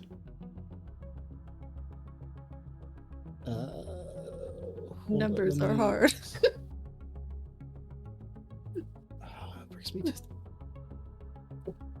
Okay. Yep. Oh god. Nope. So you are taking 6. 6 on top of the 3 you spent. 9. Oh, cool. I have 1 left. You can, On as speed? an action, recover and get 1d6 plus 1 back. I'm probably gonna have to do that. Polly, what you got? I got a 11 and a 14. So you are going to take 12 points of damage to your speed pool, minus 1 per shot, because you have light armor. So it is 10 total points. Damn. And so with there's a minor effect, a major effect. That would Are those be- also rolls? that would be if you rolled an 18, 19, or 20. Oh, okay. Oh, now I see. So 10 points. How many points do you have in your speed pool? 15. You're down to 5. Alright. Nailed it. The cool thing about doing NPCs fighting NPCs, it is very simple. The higher level NPC wins. That's it. No rules required. If an NPC is a higher level, it automatically beats NPCs of lower levels. Which means that ahead of you, you are just seeing people just get ripped apart by automatic fire. Nice. And that brings us to Xavier. Are the people being ripped apart? Does that include the bomb? They haven't even stood up. They are not being registered as a threat. Okay, let's do something about that. I'm hacked into the camera. Can I spoof something to the camera so that the folks who are sitting there waiting to blow up are identified as a threat? Ooh. The fact that you're hacked in, you will not have to spend your hacked impossible. I'll even cut the difficulty in half. So you are looking at a difficulty 4 if you'd like to do this. Target number 12. With your assets and with your skill, you are looking at a target number of 6 on a d20. Okay. So was a level 4, so level 3, level 2 with the skill and the asset. You can spend effort to make it level 1. I'm gonna go ahead and spend a level of effort. Target And number all I need is a 3. 3. Mind you, having just said all I need is a 3 out loud, we'll see. Oh, I have never been so glad that I spent something. 4. Oh. A success. They are marked as targets. The next time the security system gets a turn, they will be eligible targets. Mhm. Which means that your friends. And that's going to do a lot more damage to them than apparently I can do. So, I mean, yes, absolutely. It also means that fewer shots are going onto your friends or your, work associates. well, that's nice too. But Secondary. we're all going to be in trouble if the bomb goes off. So hopefully the bomb can be damaged. Absolutely. Do you want to move, or are you good where you are? Are there multiple exits out of this place, or is it basically just The main exit one, or- you came in, I wouldn't even ask for a roll if you wanted to pull up some schematics. You could find other exits. That would be easy.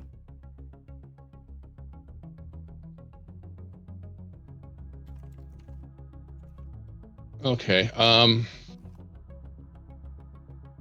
But I can't necessarily predict that if somebody grabs the device, they're going to be heading that way. Yeah, not. I mean, you have a few possible options that you take. All right.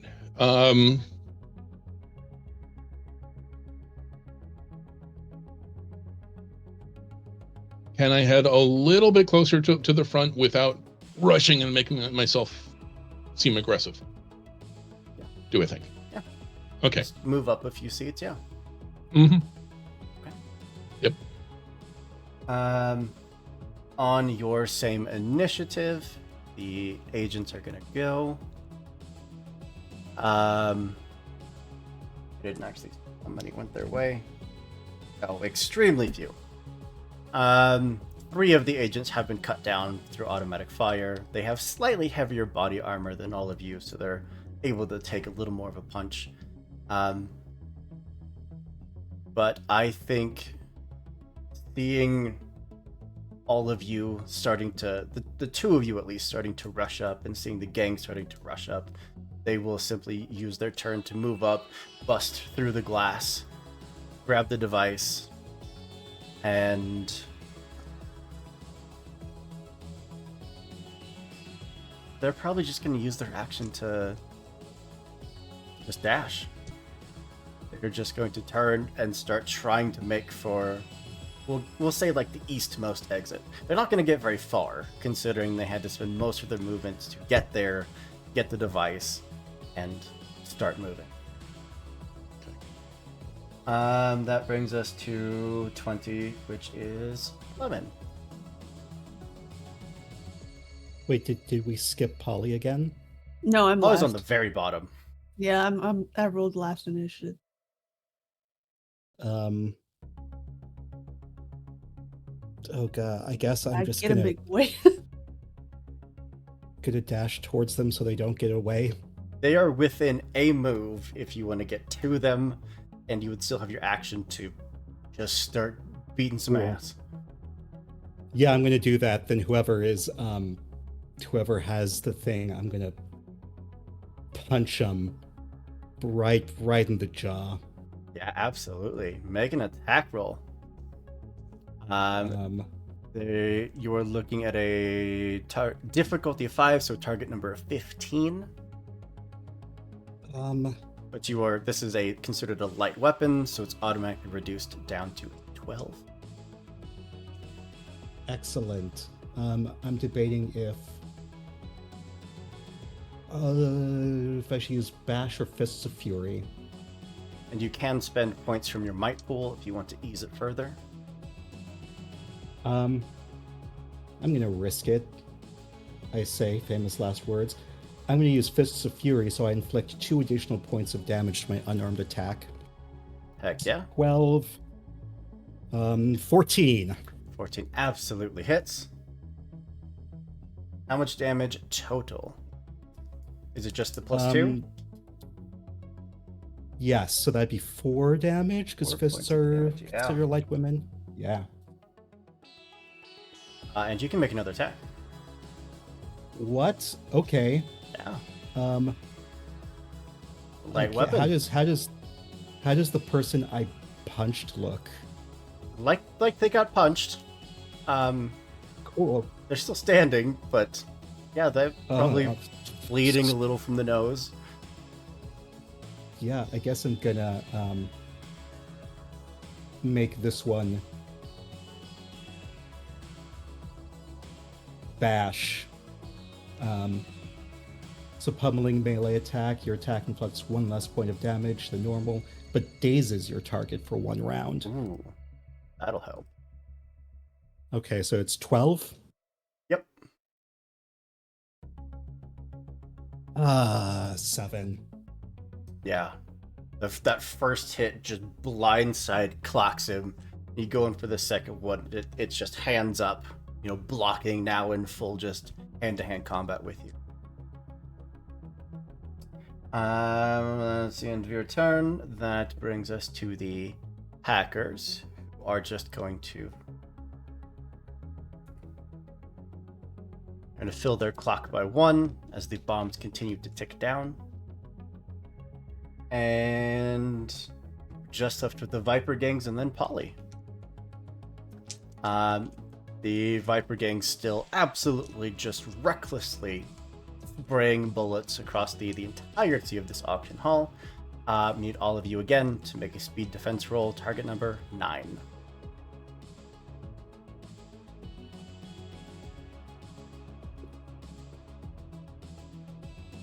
Six. No. Ew. I need different dice. Xavier, what I you think got? this one. Sorry, 11. 11. You're fine. The two of you that failed will take 2 points of damage to your speed pool. I only have one left. 3 left. So your So- speed pool hits 0. So you now have the first level of injury. Every roll that you make will have the difficulty increased by 1. And if another one of your So- pools drops to 0, you will basically be in the dying state. You'll be prone. You can crawl, but that's about it. And if your third pool hits 0, then you are dead. Dope. Any spillover damage, by the way, you have to assign to another pool. I'm gonna put that on intellect. Right? That is them done, as they are simply just charging towards this device. Again, no coordination in their effort. They are simply trying to cause collateral damage. And Polly. Polly's gonna like run up, I guess, on the same dude that Lemon was attacking. Kind of whip out the pole and extracts. It just starts fucking swinging. It's like the weapon you see on TikTok where you like Yeah. pull the lever and it just extends out. Yep, one of those things. Which, by the way, don't buy that thing. It does No, not work. don't buy that thing. It is very It flimsy. is not. It's not good. But yeah, this one is obviously not that flimsy because I don't know. Technology in Cyberpunk is probably better. Yeah. But I mean, it's probably like some kind of aluminum, like titanium blend, and it extends out, and electrical current goes through it and solidifies it. yeah. Make your attack roll. It's a light weapon, so your target number is also 12. Okay. Unless you want to spend some points to ease.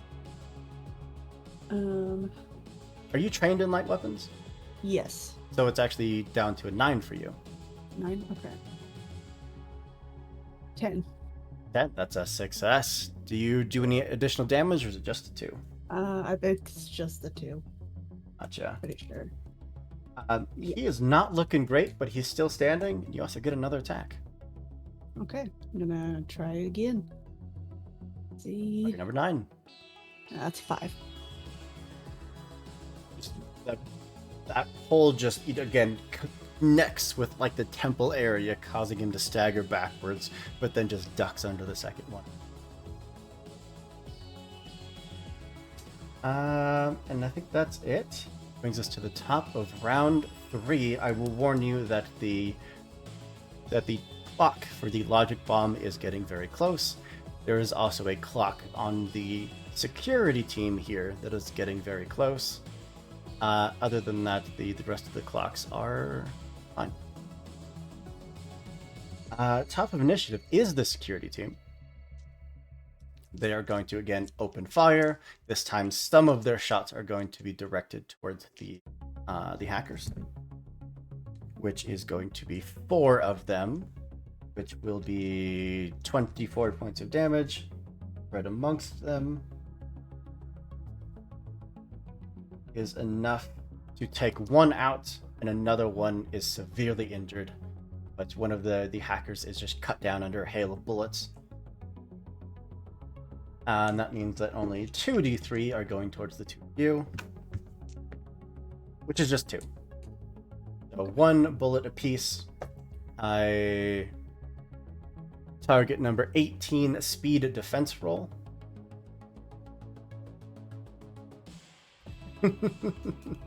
One for each. bullet? For you, it is a target number 21 because you were injured. So you because can no either one can pass. auto fail, or you actually can't spend any points because you don't have any in your speed pool. So you are just going to fail. Yeah. You will Got a take 6 20. points of damage. Do you have light armor? Yes. So you take 5 points of damage.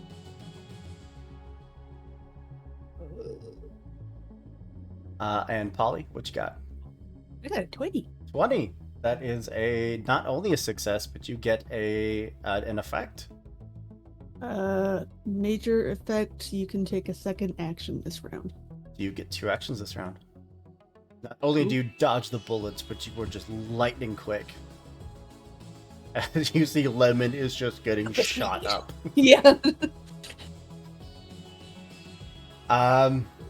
Yeah, that is the security system done, and we are down to Xavier. Okay. Xavier's going to run over to the other two. And in order to get there, you would have to spend your action to dash. It means you're fully sprinting across. Yeah, we're pretty this far. hall. Yeah. Don't you have a grenade? You have a bag of weapons. I have a plan. I had something awesome, but I can't do it if I can't get there without using my action. Ollie, if you want to give your free action away, I'd say you could. It is not within the rules to do so, but yeah, rule of cool. Yeah, why not? Sprint, my friend. Okay. Run. Above game. Thank you. Yeah. In character, eat shit. Yeah. Well, I mean, in character, I'm not sure how I managed to get there, but I do. I run over. We got to get out of here. The bomb's gonna blow off any moment. It's not worth dying for. And I'm gonna use my ability called Legerdemain. I spend 1 speed. You can perform small but seemingly impossible tricks. For example, you can make a small object in your hands disappear or move into a desired spot within reach, like your pocket. You can make someone believe he has something in his possession that he does not have, or vice versa. Or you can switch similar objects right in front of someone's eyes. Going to do a little bit of both of those last things and swap the little round device for the other little round thing that I have. So as far as the guy who's getting away with the device is concerned, hopefully, if this works, he thinks he still has the device. He actually has the grenade. This is a great instance we're getting out of here. The ability saying, hey, this is the cool thing you can do. It doesn't say it requires a roll, but it is assumed that if you're targeting an enemy, it requires a roll always. Yeah. So you are looking at again, target number 18, because it is a level 6 enemy, and every single target is going to be 18. Okay, I assume that is an 18 speed? This is intelligence, because it specifically had you spend from your intelligence pool. Yes, it did. Okay. All right. But I doubt I have anything that's actually going to... Well, okay. Is the grenade an asset? The grenade is a weapon. But for the sake it is of... another little round thing, which... For the sake of this ability, yeah, I would say so. Okay. And I will go ahead and spend a level of effort. I think that's all I can really do to this. So that takes me down by 2 from 18 to 12? 12, yeah. Please. 13. 13 is enough.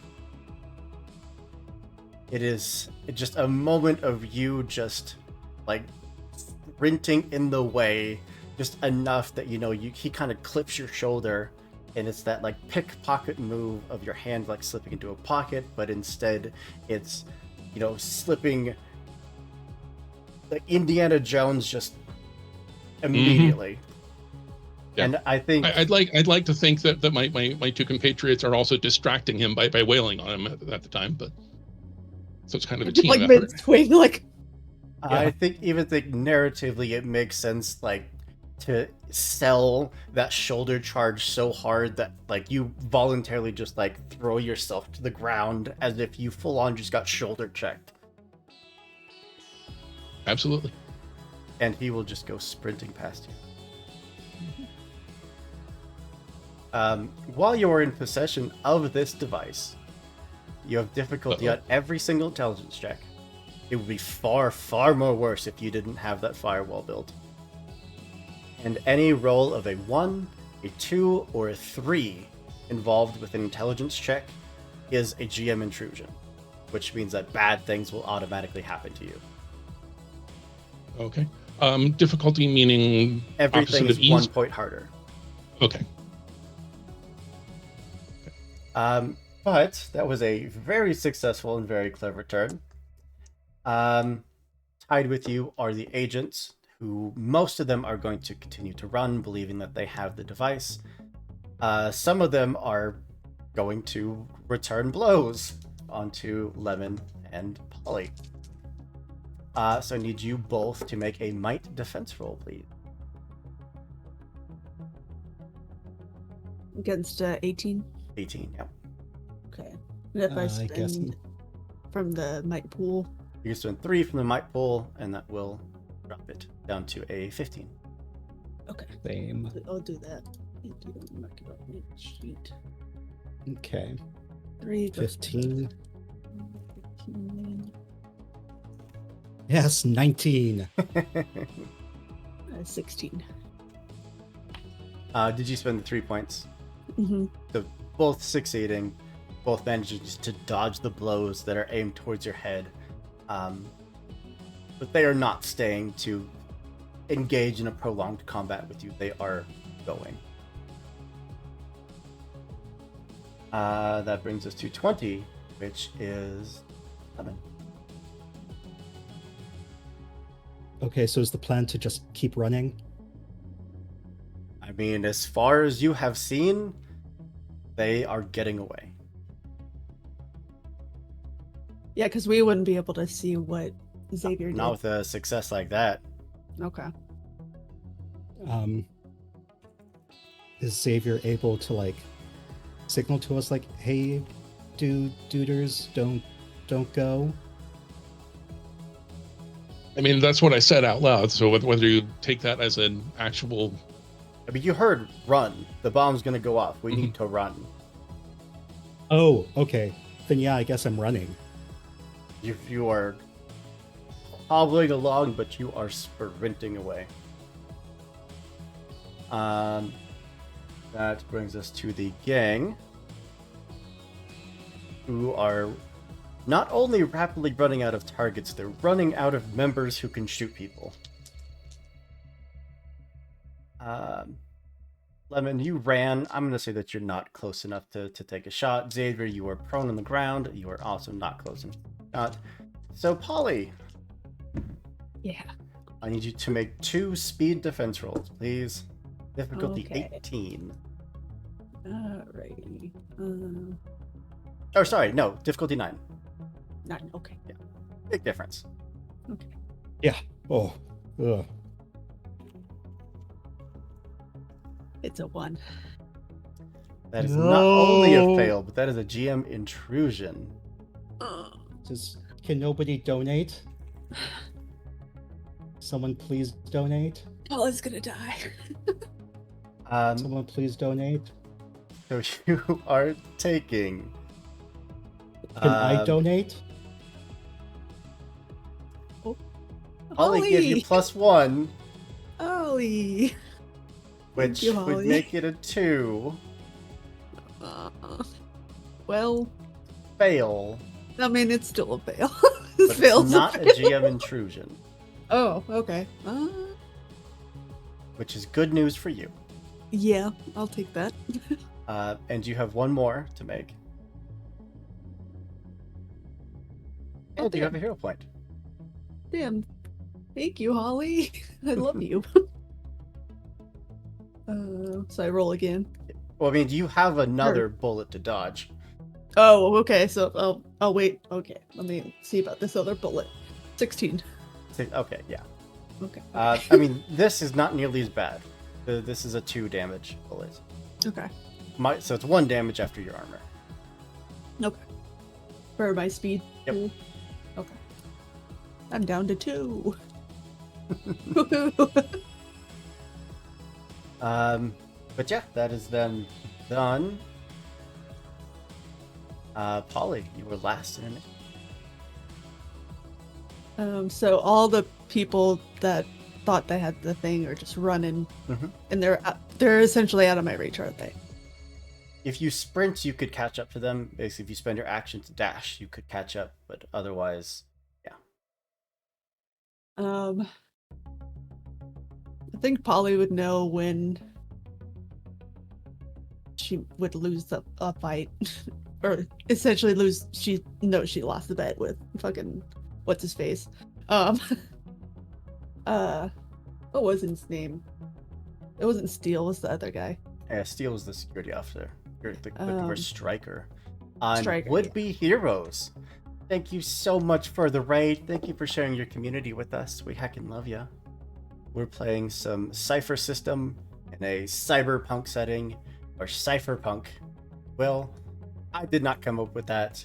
Steve did, and it is. I love it so much. Beautiful name. But yeah, thanks for coming to hang out.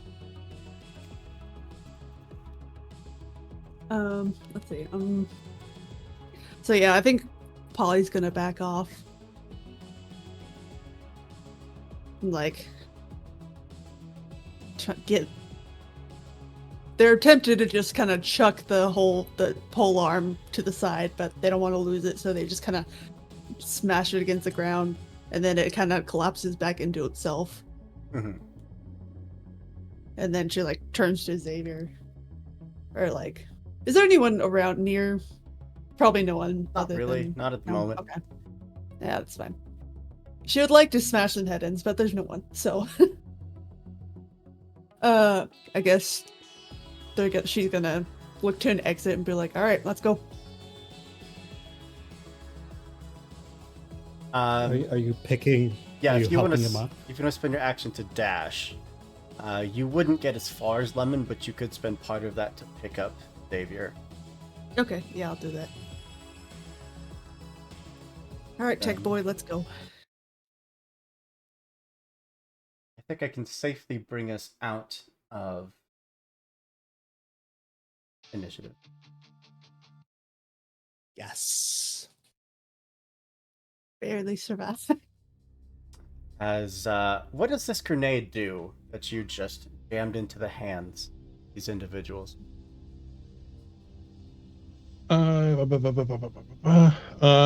Immediate range 4 damage.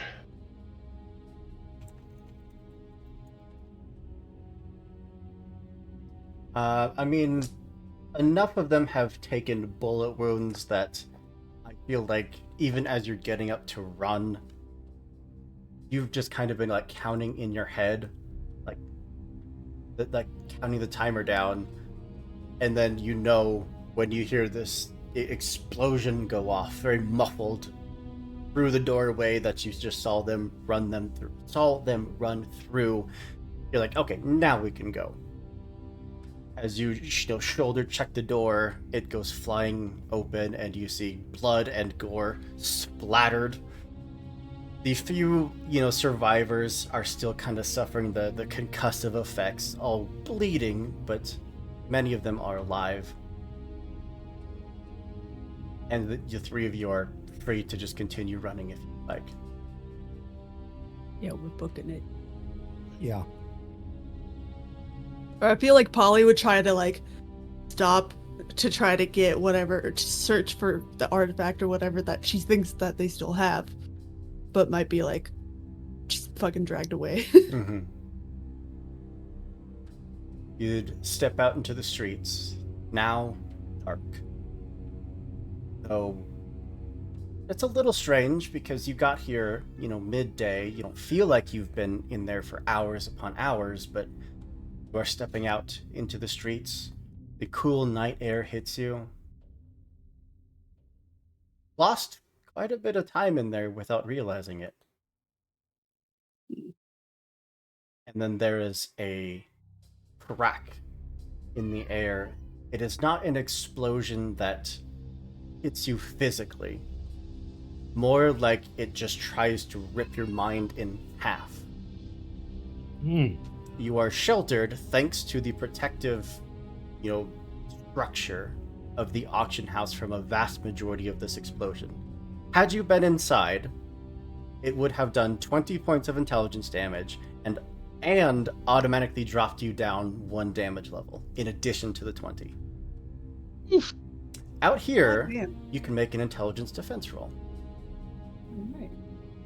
against a target number of 20. It is 21, which I'm now realizing is not fair for some of you who have already difficulty on this. I'm going to lower it to an 18.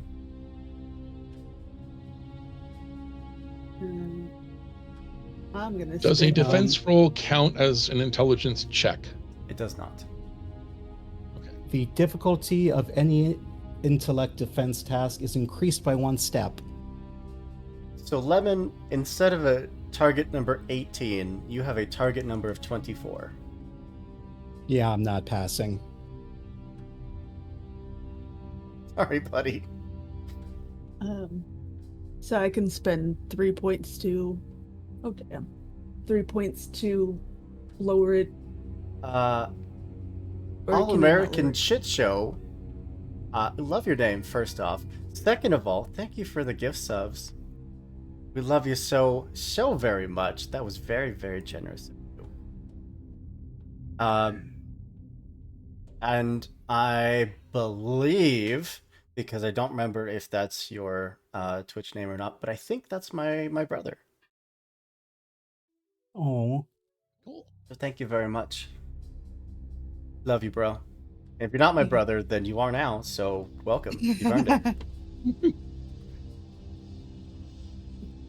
So Is yes. there any chance that any of my electronics might work as an asset on the roll? Probably not, but Not so much. They are just as much at Okay. risk as you are.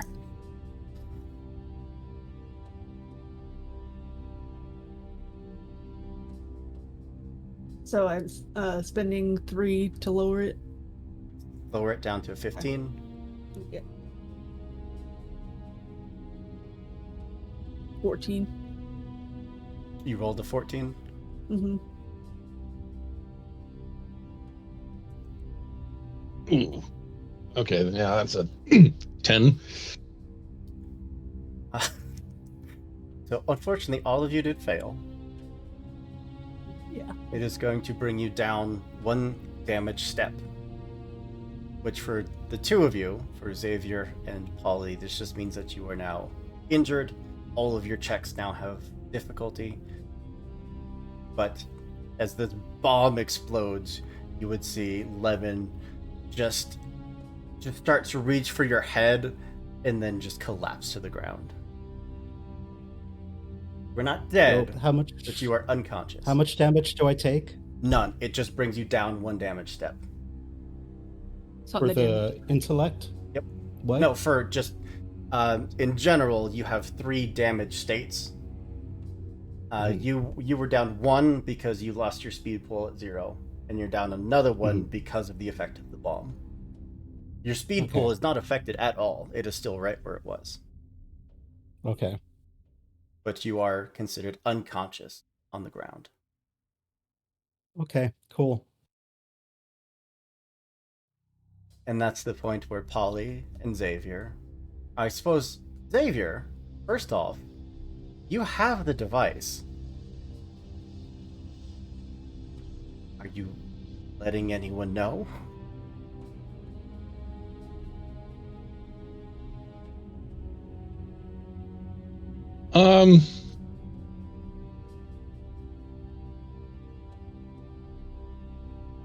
Okay, I was just brought in like today. I think I will probably tell the two of you later, but not until after we talk to the boss.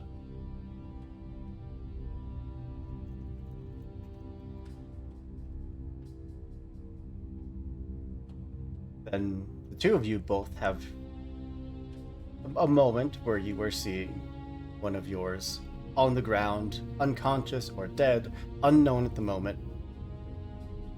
But you got to get out of here. No, shit. Polaris just looks down at Lemon. It's like, I I feel can't like- carry that. Yeah, well, I want to say there was a flashback where Lemon was like, if I go down, you keep going. Fair enough. Like, my job is to stay behind and do the blocking while you two do the other thing.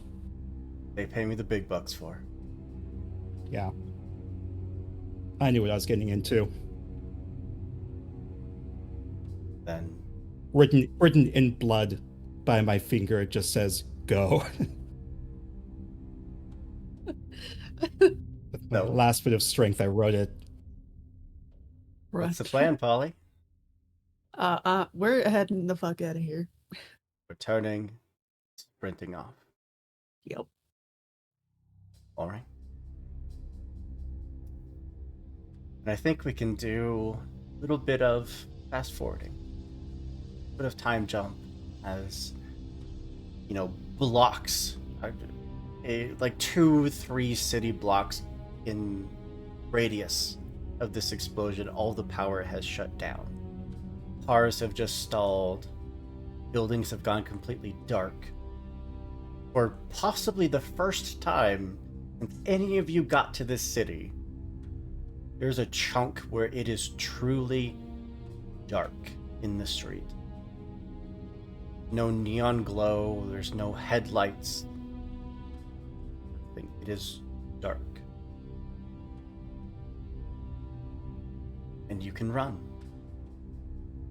You can make it, through alleyways, down streets. If anyone was pursuing you, seems like you've lost the tail. Where are you headed?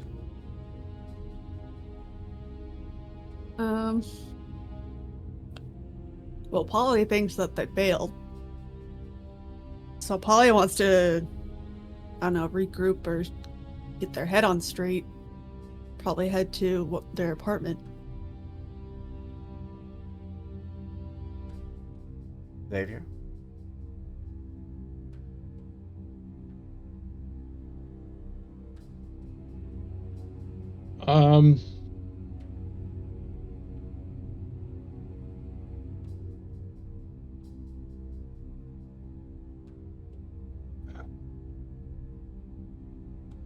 So Polly knows Miss Akiyama a lot better than I do.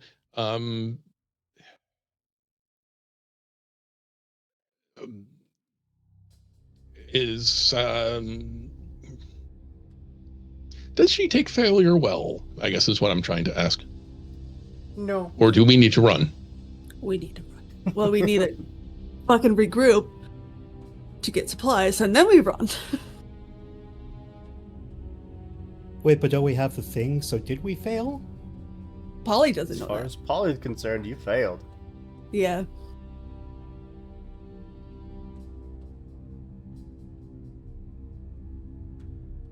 And like Polly can feel that like initial whatever, that heightened paranoia kind of fizzle out. And now they're just kind of very exhausted. Along with the whole, in the back of her mind, she knows that like she might be fucked.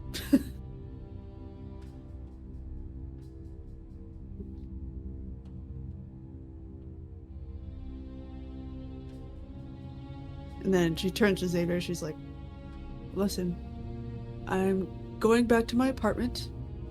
I'm gathering what I can, what resources I can, what money I can, and then I'm leaving. I suggest you do the same. As far as that stuff went on,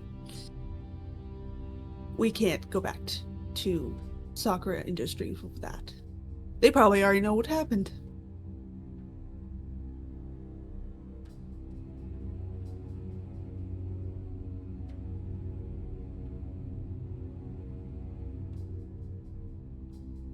So what are you going to do?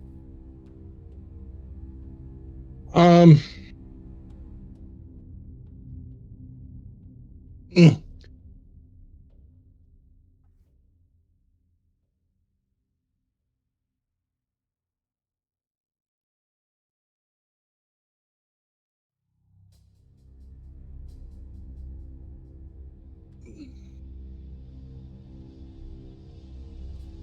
what if we could still get it? Would you actually want to turn it over to the corporation, knowing what it can do?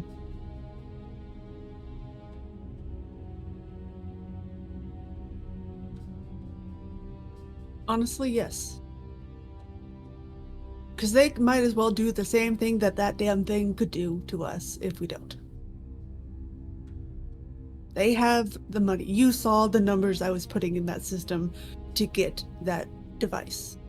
That wasn't even a quarter of what was on that account. Who knows? They might have had more. It is the amount they would go to get that device and then punish us that we didn't get it far outweighs the cost of what would happen if they actually had it.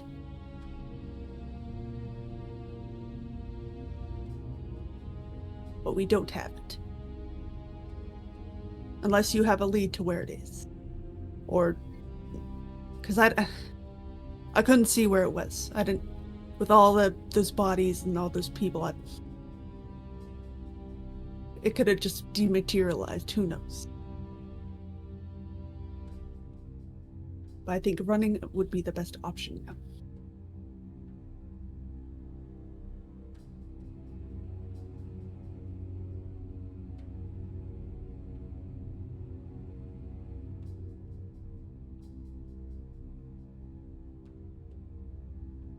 Have we had time to heal at all?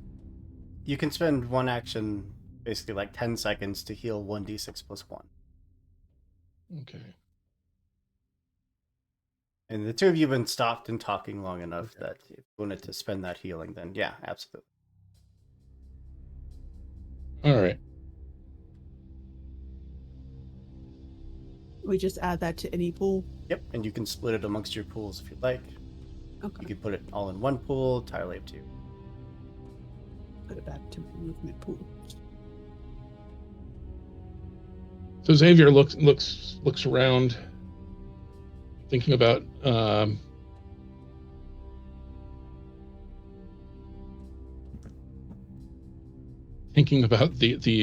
complete darkness in this part of the city already. Thinking about what the other corporate guards were willing to do, just firing it into the crowd. I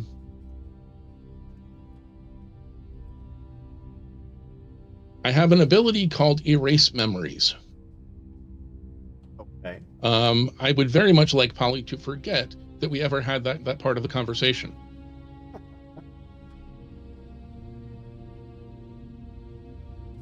Okay. Which part of the Yeah, conversation? which part of the conversation? That I ever suggested that there was any possibility other than we didn't get it, and Like it's still out there. yeah. Okay. Huh.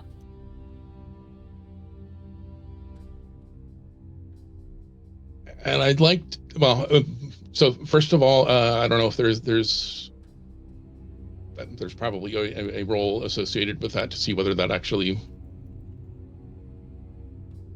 It would works, be but I'm not sure how that an works. intelligence skill check for you versus an intelligence defense roll from Paul.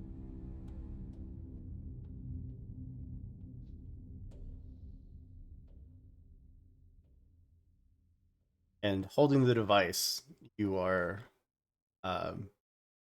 pretty severely debuffed your intelligence.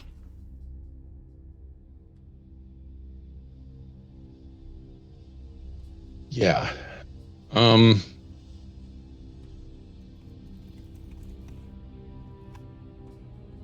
Yeah, I think he would realize that, because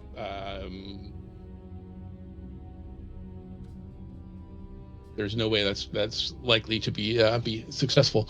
So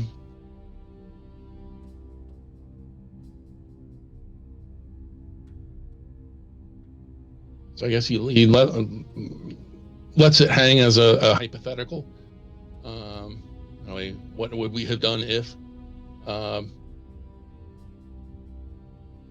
And I picture him taking a long, thoughtful walk through that dark part of the city, And somewhere in that dark part of the city, there is a bridge. And he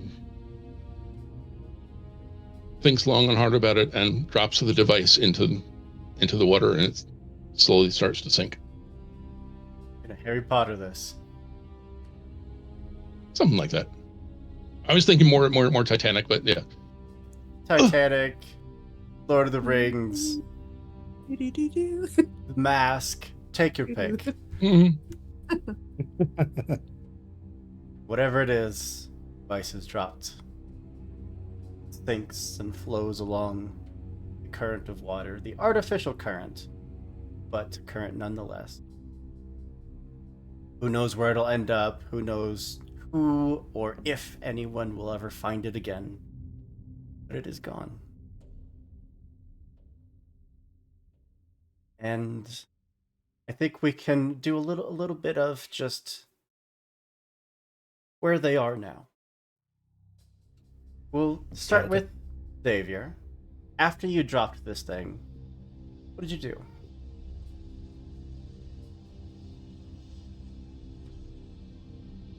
I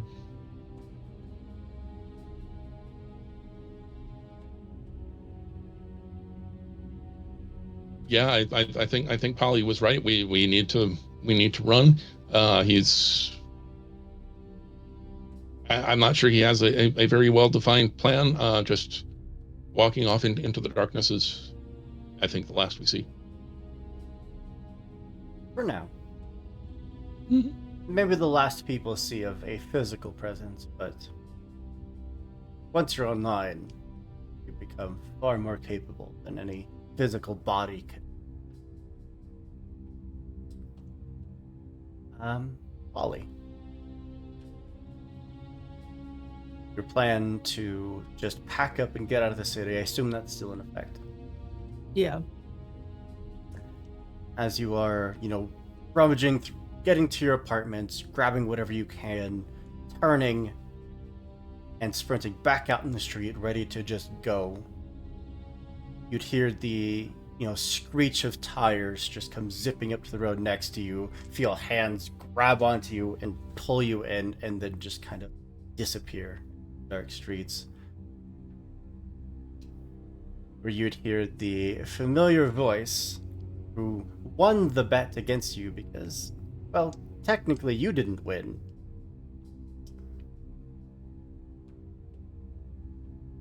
This isn't a good look for you, fleeing with your tail between your legs. You're in my shoes, you do the same. You can hear Stryker just smiling through somewhere in this dark van. They're going to find you. There's nowhere you can run. Oh, and you just show up right in the nick of time. I assume you have some sort of deal you want to offer me? Or what, do you want to rescue me from whatever tragic situation I'm in now? Why don't we put the last couple years behind us? Pretend like we are still friends. And pretend that we can work together just this once.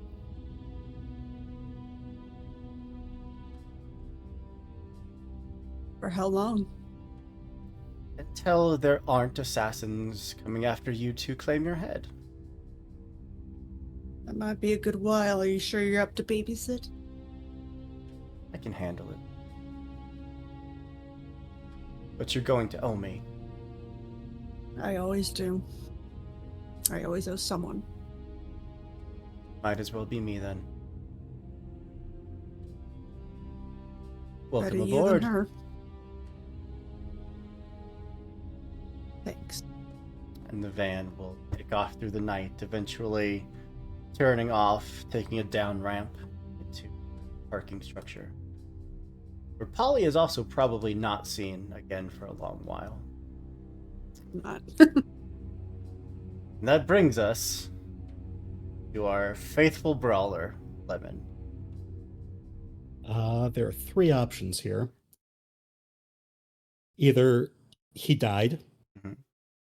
he was killed by any surviving guards, he was jailed, or Viper was like, "Hey, a lot of my crew died. You want a job?" Oh, absolutely. If I can interject in the scene, I think you'd wake up, head absolutely pounding like the worst hangover that you've ever had. Looking up and kind of opening your eyes to absolute blinding light shining down on you, only realizing at that moment that someone is currently stitching you up. You can hear soft chatter going on. You can even hear some music going on in the background. Hey, boss. What's up? You hear some footsteps, and Viper kind of just plops down in a spinny chair and just kind of comes gliding up onto the surgery table next to you. Plops, arms folded, chin down, like eye level with you. So, how's it going? Mediocre. Ah, yeah, Yeah. that didn't go How's it well going for you, with did you? it? No, not for either of us. Yeah. Well, they mostly paid us just to make a ruckus, and, yeah, job Oh, done, I guess. I didn't want that only get fucking paid thing for making a anyways. ruckus. Yeah, that sounds like you. Hate to, rub any salt in the wound here, but you do kind of have a bounty on your head now. Yeah, that makes sense. Yeah.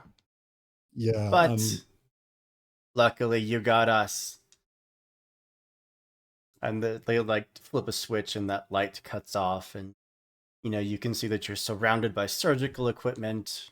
Your sound There's a fully chromed up doc, sitting there next to you with magnifying lenses over the eyes. One arm is fully just been converted into surgical tools, and he just kind of takes a step back. Well, did what we could. We pulled out as much of a tracking device as we could from you.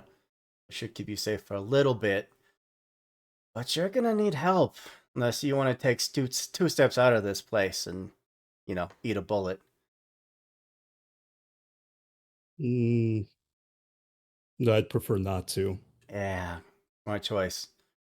And he'll like kick off your table and roll across the room, grab something, kick off the wall and roll back, and just like hand you a bottle. You're gonna want that for when the anesthesia starts to wear off. Mm, wouldn't be the first time. Yeah. All right, get up, you lazy ass, and he'll just like help you sit up.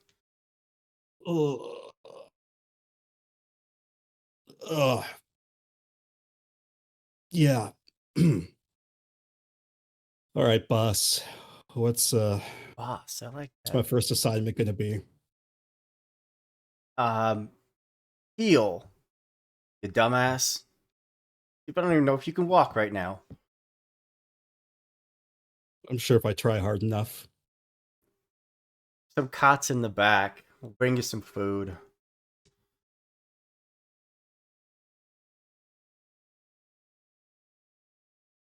Thanks. It's fine. You'll work it off. And with that, as you were, kind of basically just carried into the back rooms and plopped down, I think that is a great place for us to bring this game of Cypher System to a close. Heist successful? Question mark. Yeah. I mean, the Yeah. bad Yeah. guy, Non-apocalyptic, the bad guys didn't win, so Yay. Who are the bad guys? That's the good Everyone. question. There are no Yeah, good because guys the here. bad guy- Well, thank you all so much for being here. Thank you for being a lovely cast and joining me. And I still officially have never killed a character in the Cypher system. All the games that I've played. It was Someday close I'll though. break that, I'm sure. But also thank you to everyone that came out to support us and watch us. Would Be Heroes, thank you so much for the raid. Night Wanderer, thank you for the follow. I think we had another raid, didn't we? All American Shit Show, thank you for the subs.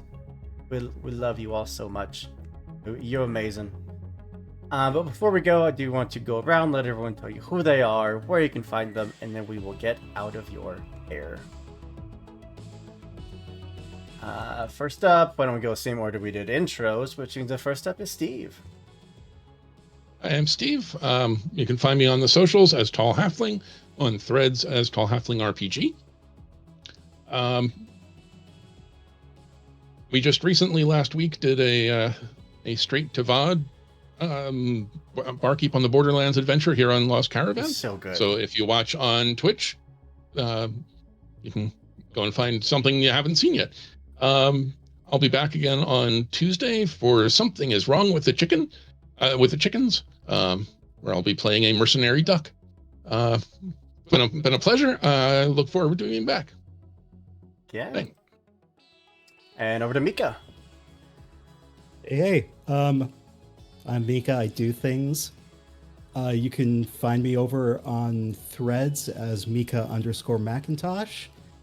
You can check me out on Roll-D5, and you can check me out here on Wednesday, where I will be playing Heavy Metal Thunder Mouse, where I will be a mouse on a motorcycle. Slay. That is the best thing ever. That makes me think of, oh god, that old show that was like motor. Biker Mice from Mars. Yes, Biker Mice from Mars. Absolutely. God, I was thinking Stuart, but that's okay. Yeah, that too. Yeah. I'm old. It's okay. It brings over to Miri.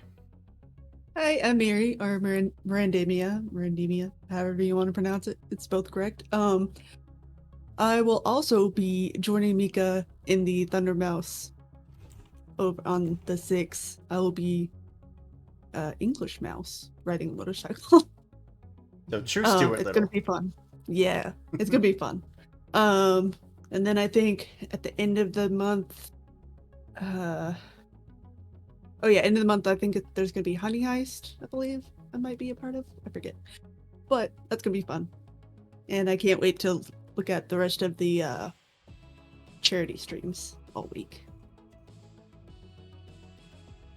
That's it.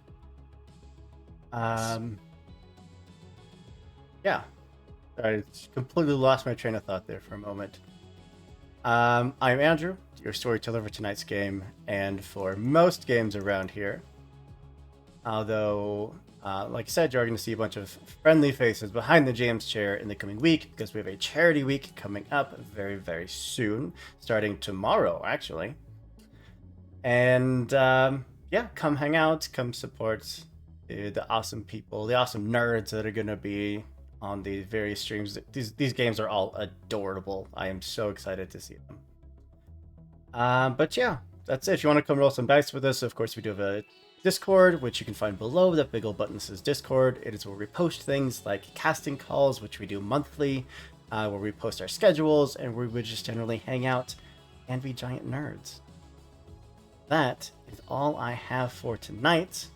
I'm going to throw a raid over to our friends at Valdrianth, who are playing Mass Effect TTRPG. So that'll be very, very cool. We'll go share some love with them.